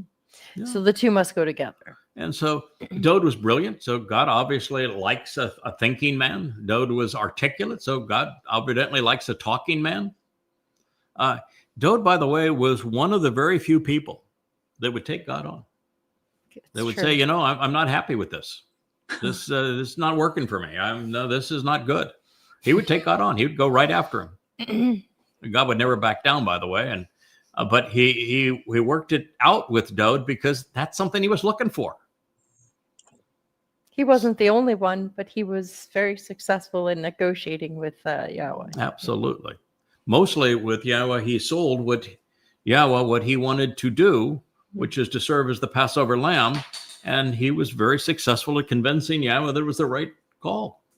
Of course, Yahweh knew he was going to make that call before the universe was created. But, there are just so many really interesting people in Yahweh's realm, and particularly Dowd. I'll mention another interesting person. I wrote to him a couple decades back. Yeah, 20 years about how why he was so interested in our book, the Jewish book, right? And now you know. Yeah. Well, 100,000 hours later, Mm-hmm. and it's obvious that the Bashar, Mm-hmm. pointing to the Tree of Lives, is what's really going down here. Yeah, it's true. It's why there's a greater and lesser luminary in the first chapter of the Torah, and why there is a tree of lives and knowledge in the second chapter of the Torah. And why there are two men standing in Yahweh's name. Yep, there you go. So, in our desire to properly process the possibilities, please ponder the interpretation of the preceding.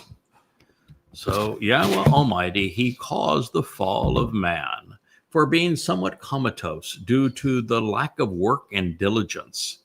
He slept, inert and inactive, unmotivated and sedentary. And so he grasped hold of one of his ribs, symbolic of that which was limp and lame from his side. He sutured up and isolated the place beneath, and succeeding it, even replacing it over time with the Bashar human herald. Pretty profound, isn't it? And it's an eye-opener. I mean, it's hard to even come to grips with all of that, but that is where we are, and that's why there's the tree of knowledge, and why it points to the tree of lives. It's why there is a lesser luminary pointing to the greater luminary. And it's interesting, even with those luminaries, one of the things that most people wouldn't process there is that God has 4 statements about those luminaries, and they are presented on the 4th day of creation.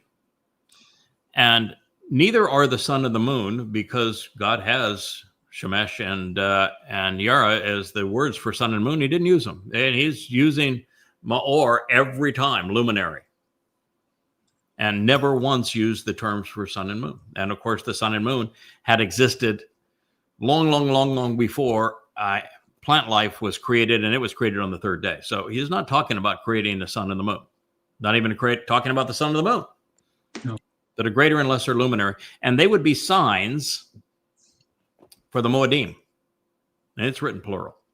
Mm-hmm. Why? Because the greater luminary, he fulfilled Pesach, Matsah, Bikuwrym, and the lesser luminary is responsible for Shabbat and Towrah, which then makes them both working together to enable Bikuwrym. And those trees are back right where they belong on Sukkah, working together again. The Moedim are the greater and lesser luminary. They are these trees.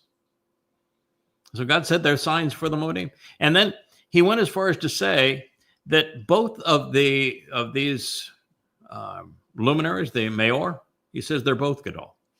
They're both Gadol. Both influential. They're both important.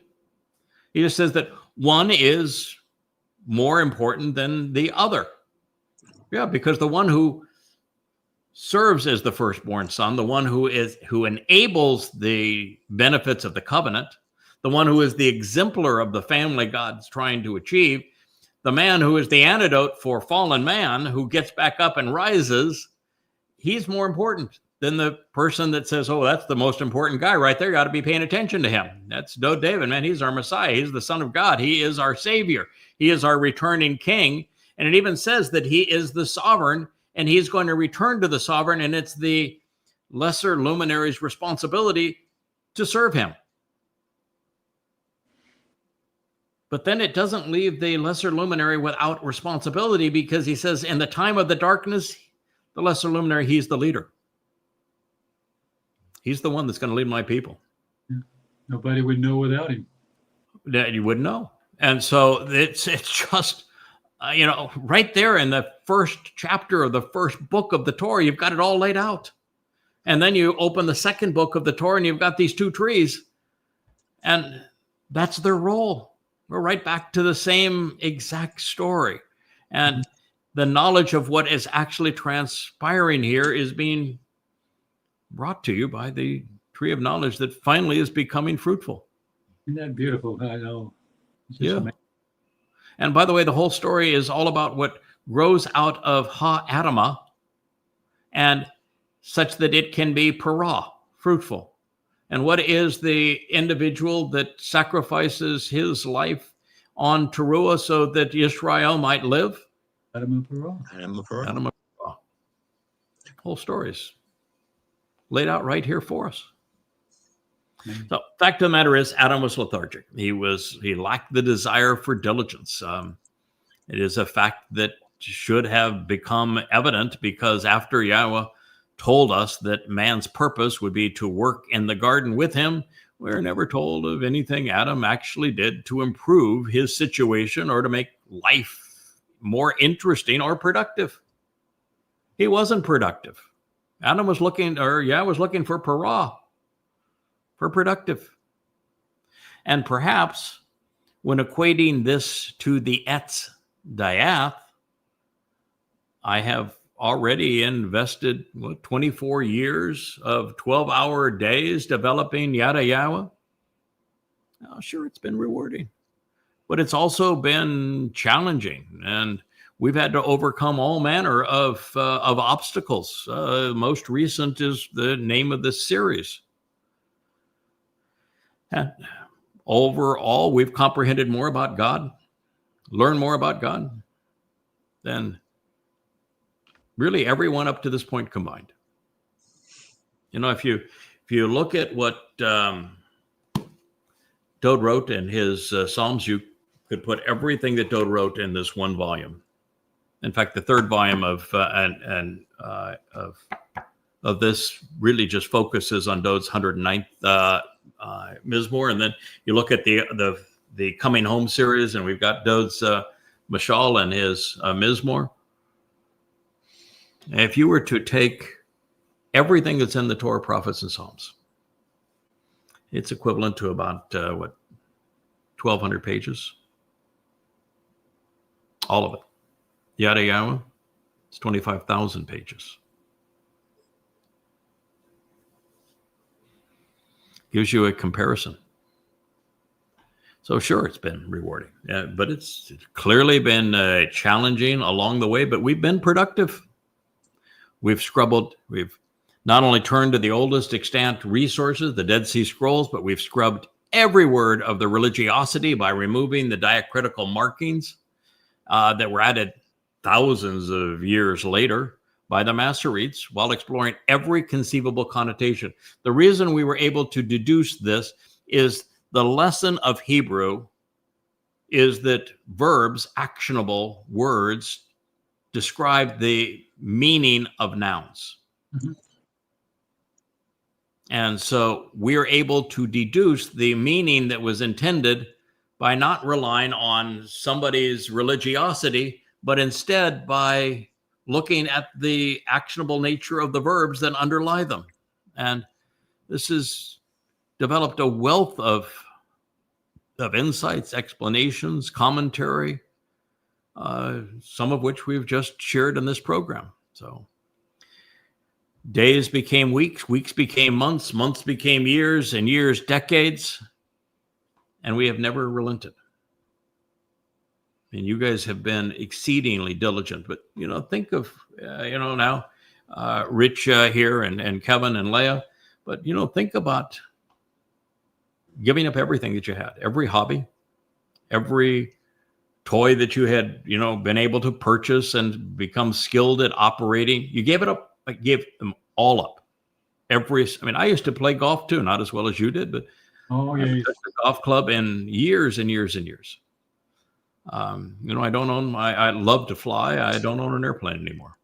I loved being on the water and being able to captain a vessel and having Leah act as the first mate. It was a joy for us to go off and explore these islands. We don't have a boat anymore. We do this every day. We start before the sun rises and we end way after the sun sets, and we do it every single day. And that's the kind of diligence I think God was looking for. I want somebody that shows that they're willing to work at it. And that's what it takes. These are translations that I'm doing now in my spare time. We do this blog. That is our primary responsibility. Mm-hmm. So these translations that we're talking about and these insights here, this was in our spare time.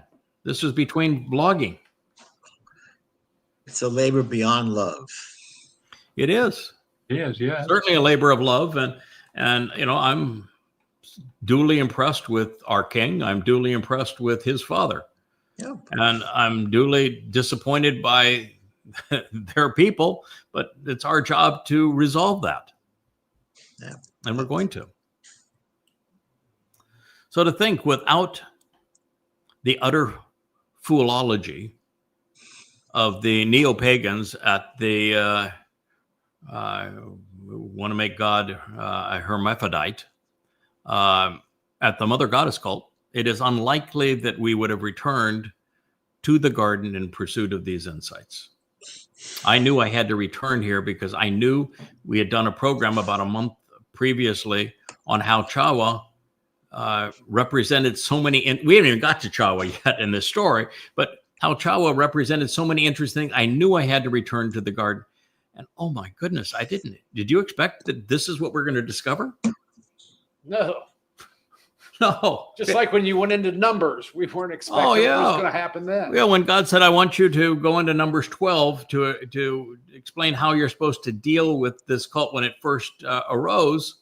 And then in Numbers 12, we have a woman who attacks Moshe's wife just as they began by attacking my wife and claiming that they too spoke for God. Just as Miriam did, and God says, "Oh hell no, you don't." And then we had reason to understand the process of, is it possible for a prophet to be wrong? And so, where is the ultimate prophet, Moshe? Right? Where is Moshe's ultimate mistake? Numbers 11. Did you expect to find Numbers 11 where Moshe not only gives up and say, God, no one can do this job? And it's obvious you have no respect for me because you put me in a position where there was no way to prevail. How could you be that mean to me? And if you have any concern over me, you're going to kill me now. You think that's right? No, God, he's sitting there yelling at God saying, you're just being really mean to me because this is impossible. These people are impossible. And so he's the greatest of the prophets, and he was absolutely wrong. And that's where it took us. Mm-hmm. And then it took us to his people and the spies over this humility thing that the cult started to promote. And we found out that the people that were humble and that were meek were the ones that God said, you're dead. I have nothing. I want nothing to do with you. And what did that lead us to? It led us to Numbers 15 that explains the process that Yahweh would use to restore them to an opportunity, which was through a ram, a bull, and a goat. The three guys that carry forth the whole story, and how the bull would ultimately resolve inadvertence, guilt by omission in the end, so that the ram could return, and how important Numbers 15 is in explaining God's process. And then we have the alcoholic that is an anorexia and a cutter that decided that she would be so belligerent towards you, Rich, so belligerent, or excuse me, Dr. Jeff, so belligerent to my wife and belligerent to you, Rich, yep. While condemning me, and she didn't even know me. We've never met. You realize that, her whole line of attack is specifically answered here, because Dr. Jeff, what was her big complaint when the one time I talked to her on the phone was when you called me, because I don't ever know her. I would never have any reason to talk to her. The one time I talked to her on the phone was you were in a coffee shop where she came in to see you. And in that coffee shop, she wanted to play religious and say, you can't work on the Shabbat because the two guys that were out picking up sticks were stoned to death. So you're clearly wrong on working with on the Shabbat. Wasn't that her deal? That was her major consternation at that moment. Yes, was the problem with the sticks only. Right. We're not dealing with sticks. So we went into Numbers 15 and to deal with that, and there are no sticks in Numbers 15, are there? No, and there's not the word for picking up either. What happened is the fellow's uprooting the trees, and the trees happen to be of knowledge and lives, and he was uprooting the trees, and God says, yeah, that's deadly. You uproot those trees, and there is no way back to life. You need to stone that guy to death. He's uprooting the trees. Yeah.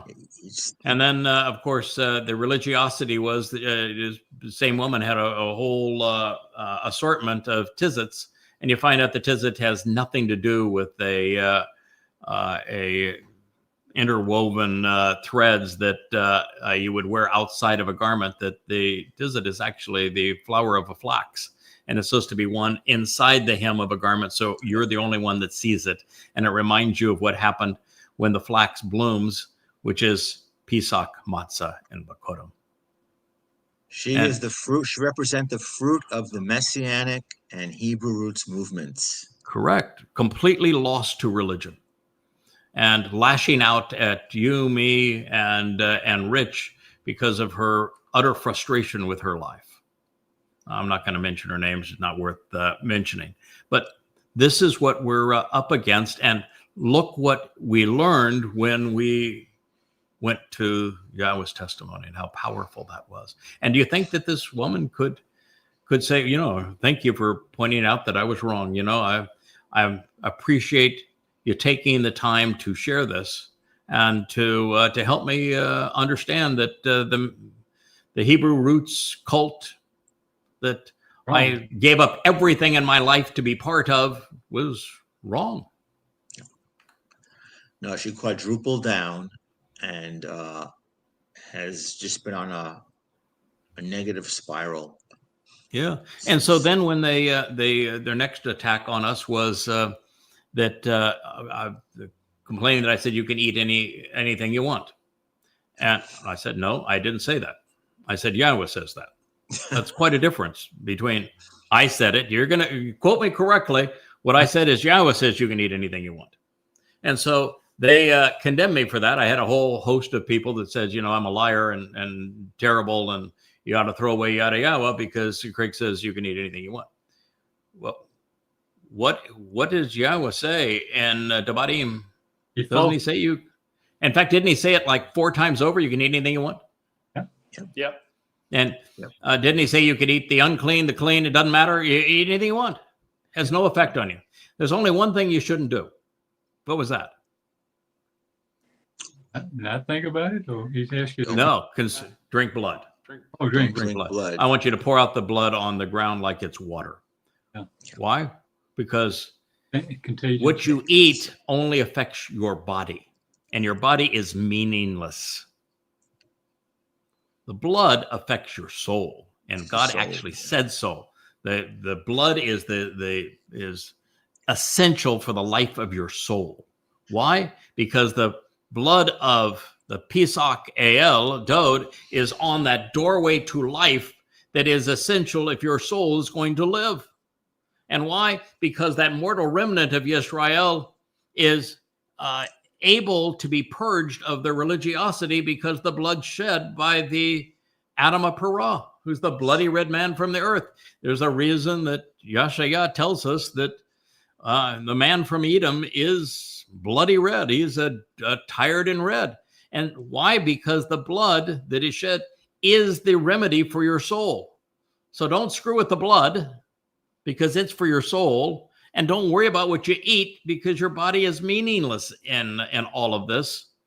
And yet they want to focus on the body and cover it up, and everything they turn to. They were the ones who said that, boy, this idea of being naked, that's wrong, wrong, wrong. If you're promoting nakedness, then you're wrong, immoral. And my point was, Adam and Chawah were naked in the garden, and it was all cool with God, and they were comfortable with God when they were naked in the garden. And God's bringing us back to the garden, is he not? Yep. So if you're not comfortable being exposed to God, you don't belong in the garden going forward, do you? No. So those that are all worried about what you're wearing, they're not going to be comfortable in the garden, and God's not going to have them in the garden. They've excluded themselves in the garden by being fixated on what's over their bodies. And when we learn that, didn't it take us to the place where Dowd was, because they were also yelling at me for saying that God likes strong, confident people, the opposite of what he got with Adam, and he's not interested in timid and meek. And it took us to the ultimate place where you have a man that is naked and very comfortable and very Gabowrish, bold with God, in God's presence, and that was Dowd in 2 Samuel 6, where he is parading around naked, and then there's a woman, his wife, who shames him and says, nothing that you claim regarding God is true. You're a nobody. You're worthless. This doesn't belong to you. Exactly what the mother goddess called to say. But Dowd is Gabowr. Dowd is Gabowr. And so there we are, and we learn all of this fascinating material about Dowd's interaction with Obed-Edom, which explains the man from Edom later and Yahowah. And we talk about the repositioning of the Ark of the Covenant and how Yahweh taught him this lesson. And then Dowd recognized that if Obed-Edom is going to take responsibility for this and bring the Ark of the Covenant into Jerusalem and get it properly positioned on the Temple Mount and under the tent of the restoring witness, that Dowd can dance and have a good time. He can enjoy his relationship with Yahweh, and because it's being taken care of. And they, rather than saying, well, boy, what wonderful insights. Thank you for, there's like 20 powerful insights that we deduced from that. Thank you for sharing all those prophetic insights with us. No, their little minion went and said, no. It's presented also in Chronicles, and in Chronicles, they named the people that were carrying the ark, and they provided a genealogy for Obed-Edom. So we're going to ignore everything that you shared as insights, and we're going to focus on these details as if they mattered. Just unable to learn, unreceptive to insights. Gone right back to the Miriams and the Chawahs and the Mechels. Bitter. They chose what was written 400 years post 2 Sam 6. Yeah. And here's God, over and over again, using the very text that they cite to justify their position, to expose and condemn them. I mean, we went through in a previous program that they cited 3 things from Yahweh to say that they have a spiritual mom. And all 3 says, no, you don't. Yahweh is masculine singular. And the idea that woman was made in God's image, therefore God is both male and female. No, it doesn't say that. It says that Yahweh was made in man's image. Man was made in God's image. I told you. And even the word for image is masculine. And it says he made them, he, masculine singular, made him, masculine singular, in his, masculine singular, image, masculine singular.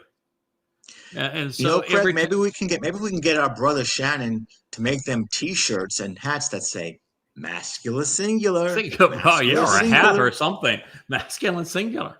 And I can't let you go without telling us again what Dowd's retort to Michaela was about Dowd. Oh yeah, so Michaela, she's saying that Dowd, you've disgraced yourself. You have no significance.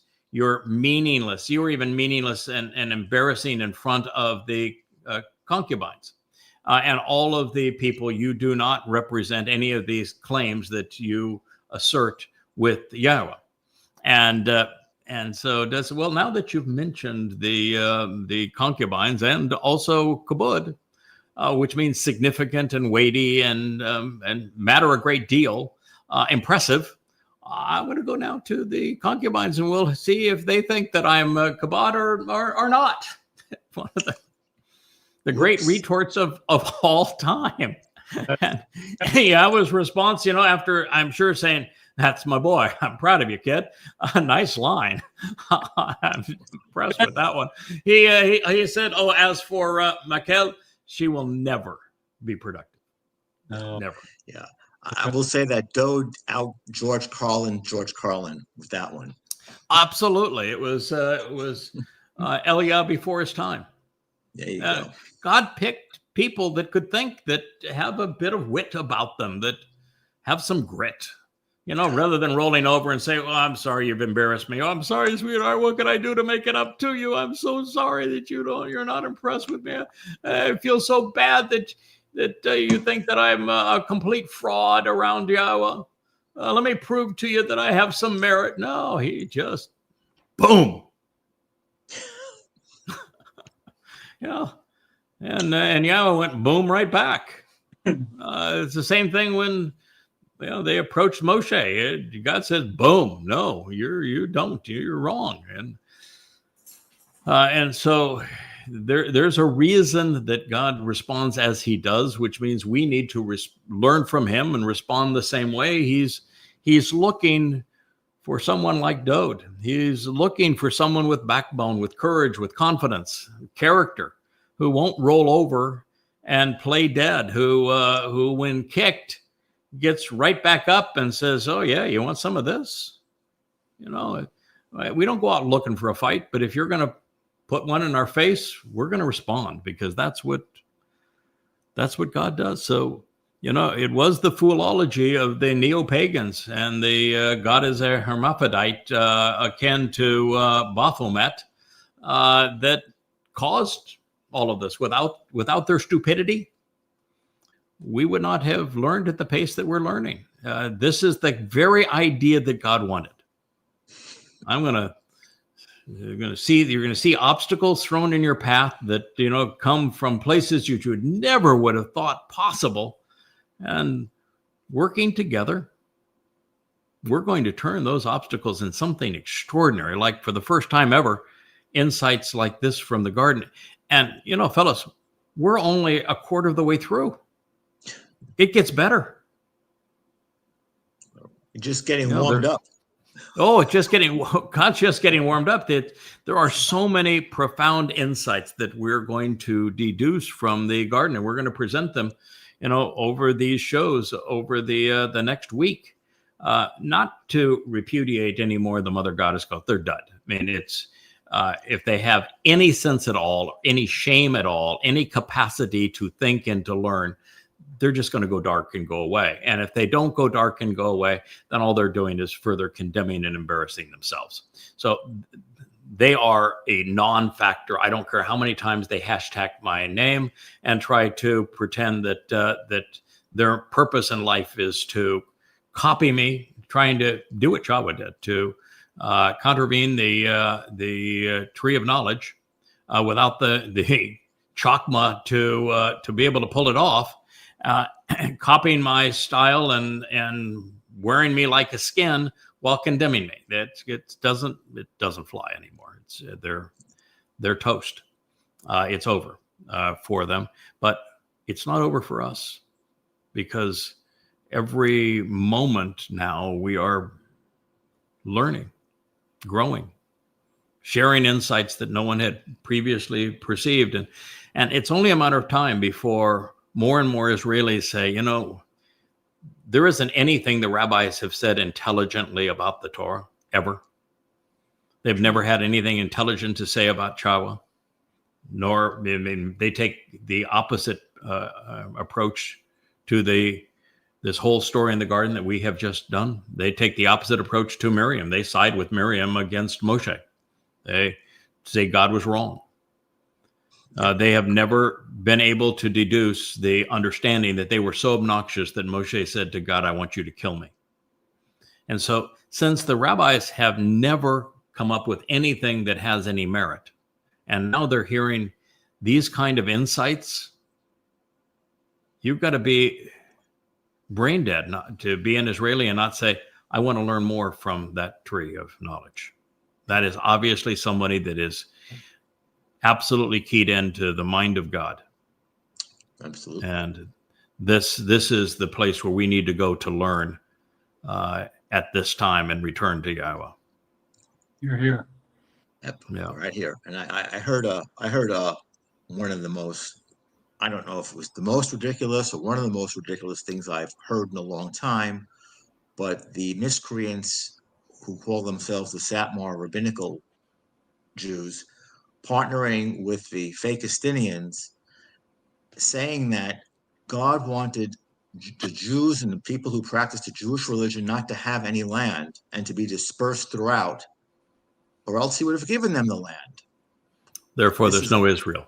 Therefore, Israel shouldn't exist. And this is why we commiserate with the Fakistinians, and this is why we support the election of that Mandami character, the socialist Muslim of New York City. Because we want Israel taken from the Jews because God separated the Jews, therefore he doesn't want them to have Israel. That's their thinking. So, and with that being the case, then they're just like the conspiracy cultists of the Mother Goddess cult, which is you take something that you misconstrue out of context and you fail to consider it in the whole of what God said. And there are countless places where God says, I'm bringing you back to the land. Yeah. You are going to be settled in this land. This is your land. I gave it to you. I'm going to eliminate all of the foes, and I'm going to plant you firmly in this land where you are never going to have a problem ever again. And he never gave the land away. And he only shooed them out of the land because they were so obnoxious. And when they stopped being obnoxious by returning to YAHOWAH, acknowledging his name, acknowledging what his son has done for them, by fulfilling Pesach, Matsah, and Bikuwrym, then they're going to be able to return to the land. And that's the story that they don't get because they've taken one thing out of context that fits their agenda and ignored everything else, like a typical conspiracy wacko. So there we have it. Well, gentlemen, I've bent your ear, and we've talked about this now for 2 hours and 15 minutes. That's probably good for our family hour. Rich, thank you for making this all possible. There's Rich there. We'll look forward to having JB back from the zoo. You know, JB, don't play the part of the monkeys. They might keep you there, so you got to be careful what you do and what you say. And we'll know that Kevin is back from supporting his. We'll always support his mom and his wife, but he's on full-time support duty, and as he should be during this time of grief. But we'll get we'll get Kevin back here shortly, and we'll be a full cast again. And but I think this worked out much better actually this evening. It's a good show. Just having the three, because we and then Leah, as she came in, we could interact with each other in a much more effective way, talking about what are some really profound insights. These are extraordinary, as to figure out why God caused the fall of man and what we need to do. Now it's our responsibility, what we need to do to make ourselves interesting and valuable to God, so he can trust us, so he wants to spend time with us. And I don't know if there's anything, fellas, that's more profoundly important than that at this time.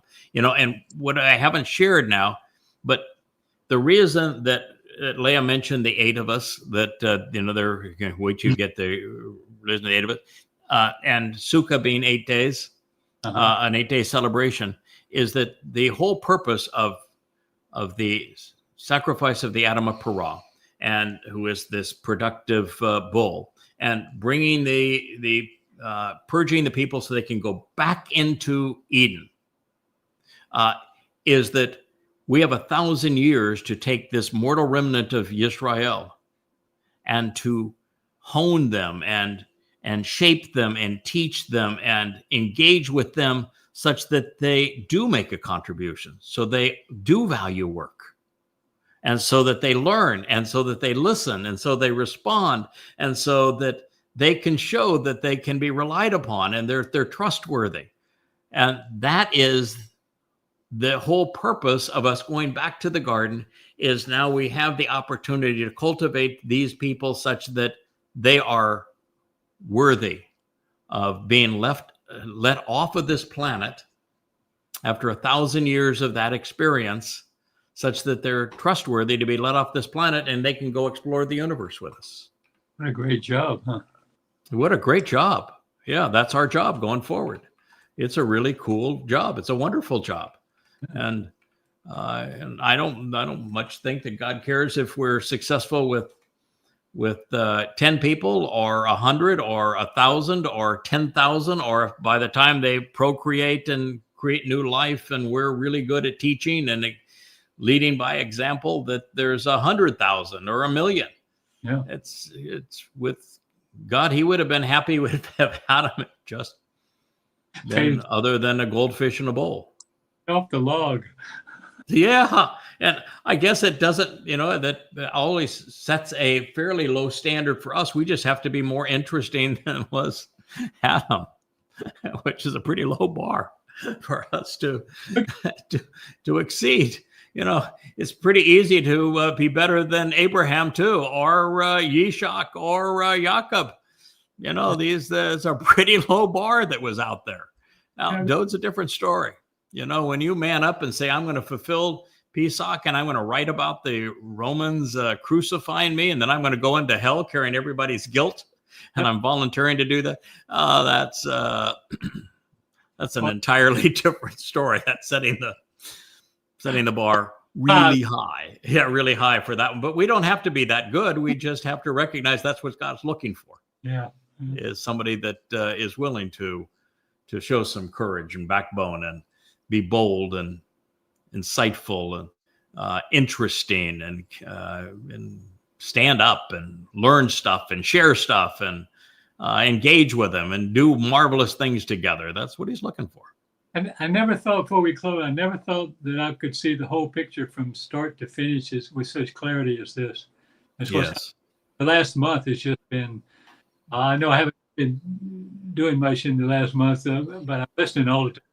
And I'm going, wow, and I'm reading this and reading the stuff you send me, and I'm going, that's phenomenal. You know what the most phenomenal part of what you just said is? Huh? Is that the clarity in terms of counsel on the entire picture and framing the issue from beginning to end. Yes. That is a derivative. It's totally based on etz, as etz becomes etzah, and etz is the Hebrew word for tree. And as etzah, this spiritual manifestation of this tree, that is the counsel on the entire story. So the etzah, dayath, which is the Choter's manifestation of the Etz Diath, is in fact the provider of counsel and advice on the entire story from beginning to end. That's what the words mean. This is wonderful. When God tells a story and he was actually able to invent the language that he used to tell the story, his metaphors and symbols and words, they speak volumes, don't they? Really. There's a reason that he wanted us to use amplified translations. Yeah. And this is one of the great examples of how the Etz Diath, the tree of knowledge, is then represented through the Choter as the Etzah Diath. And it is the ability to have knowledge regarding the entire story from beginning to end. Yeah. When I researched that word Etzah, my head nearly spun around on its axis. Yes. And to see it in the story with the Choter, and then the Choter is, we're told he is masculine singular, and that he has he becomes para, that he is rooted in the ground, that he is known as a netzar, which is an observant branch, that he is deeply rooted, and ultimately he becomes para, which means fruitful. And that's the presentation of the Choter. Yeah. Shabbat to Ruwach. You cultivate the seeds, and then you sow the seeds. Yeah, the Choter is the tree of knowledge. He's the embodiment of the tree of knowledge. That is the story that Yah was telling. And that by itself is one of the most profound insights, because the prophecy regarding the Choter is one of the most powerful prophecies anywhere ever told. And now we know exactly who the Choter is. He is the tree of knowledge. And we now know what the Adamah Parah is, because the roots are in the Adamah that bears Parah, fruit. The whole story is God is the ultimate storyteller. He is the ultimate teacher. All he was looking for is a good student. Well done. Thank you. Well, so thank you. I mean, yes, such a pleasure to work for. And it's amazing too that Yahweh is not a teacher who's doing this in a manner of, I'll teach you the material and then that my job is done. Yahweh is a very engaged teacher, where he is excited by, he is thrilled by his students. When his student learns and shares, and then others benefit by what his student has learned, and then they share, this causes Yahweh to not only be pleased and satisfied and happy that it was possible for someone to do this, but he gives all the credit to the dadgone tree, rather than Yahweh saying, "Yeah, well, I did this. I was the one who shared all of this information so that it made it possible." Yeah. No, he's saying, "See, look at this tree. Isn't this marvelous? With what happens when somebody does this?" And that's why, here's God. He's the creator of the universe. He's in the first chapter of his story, and he's talking about these two luminaries, and he says they're both great. They're esteemed. I'm proud of them both. It's just the nature of God. He's so excited and so happy and so thrilled when we get it. Yeah. That he wants to share credit. That tells you what we have in store when we finally leave this planet, and God gets to share this voyage of discovery with us throughout the universe, throughout dimensions 4, 5, 6, 7, and I think even 8 eventually, that God gets to say, ain't it fun that we're able to do this together? And if we actually were to best him in the design of the platypus, he's going to be ecstatic for us. I mean, he actually would like to be bested. That's what he's telling you. Craig, he epitomizes what a father is. He is the ultimate Yes. Abba. Yes. Yeah, you're happier as a father when your child exceeds what you've been able to accomplish because of everything that you've offered them and taught them and given to them. When a child fails to follow in your footsteps and take advantage of what you have, it's a heartache. But when your child takes it the next step and goes beyond what you have established in the family business, there's no greater sense of pride. That's why YAHOWAH so loves Dowd. He's the epitome of that. He was about the family business. So, gentlemen, that includes you too, Wookie. Wookie's going, that was a long outro. Wow, that was a long one, Dad. I'll get up. Here I am. I'm coming over to you now. It's been a pleasure. Thank you so much for your endurance in this long program. But that's what God's looking for. He's looking for endurance. And I'm delighted that we're surrounded now by a family that is in it for the long haul and is devoted to the cause. And I thank you all. Have a wonderful, wonderful evening. Happy Shalom. Shabbat. Shabbat shalom. Shabbat shalom.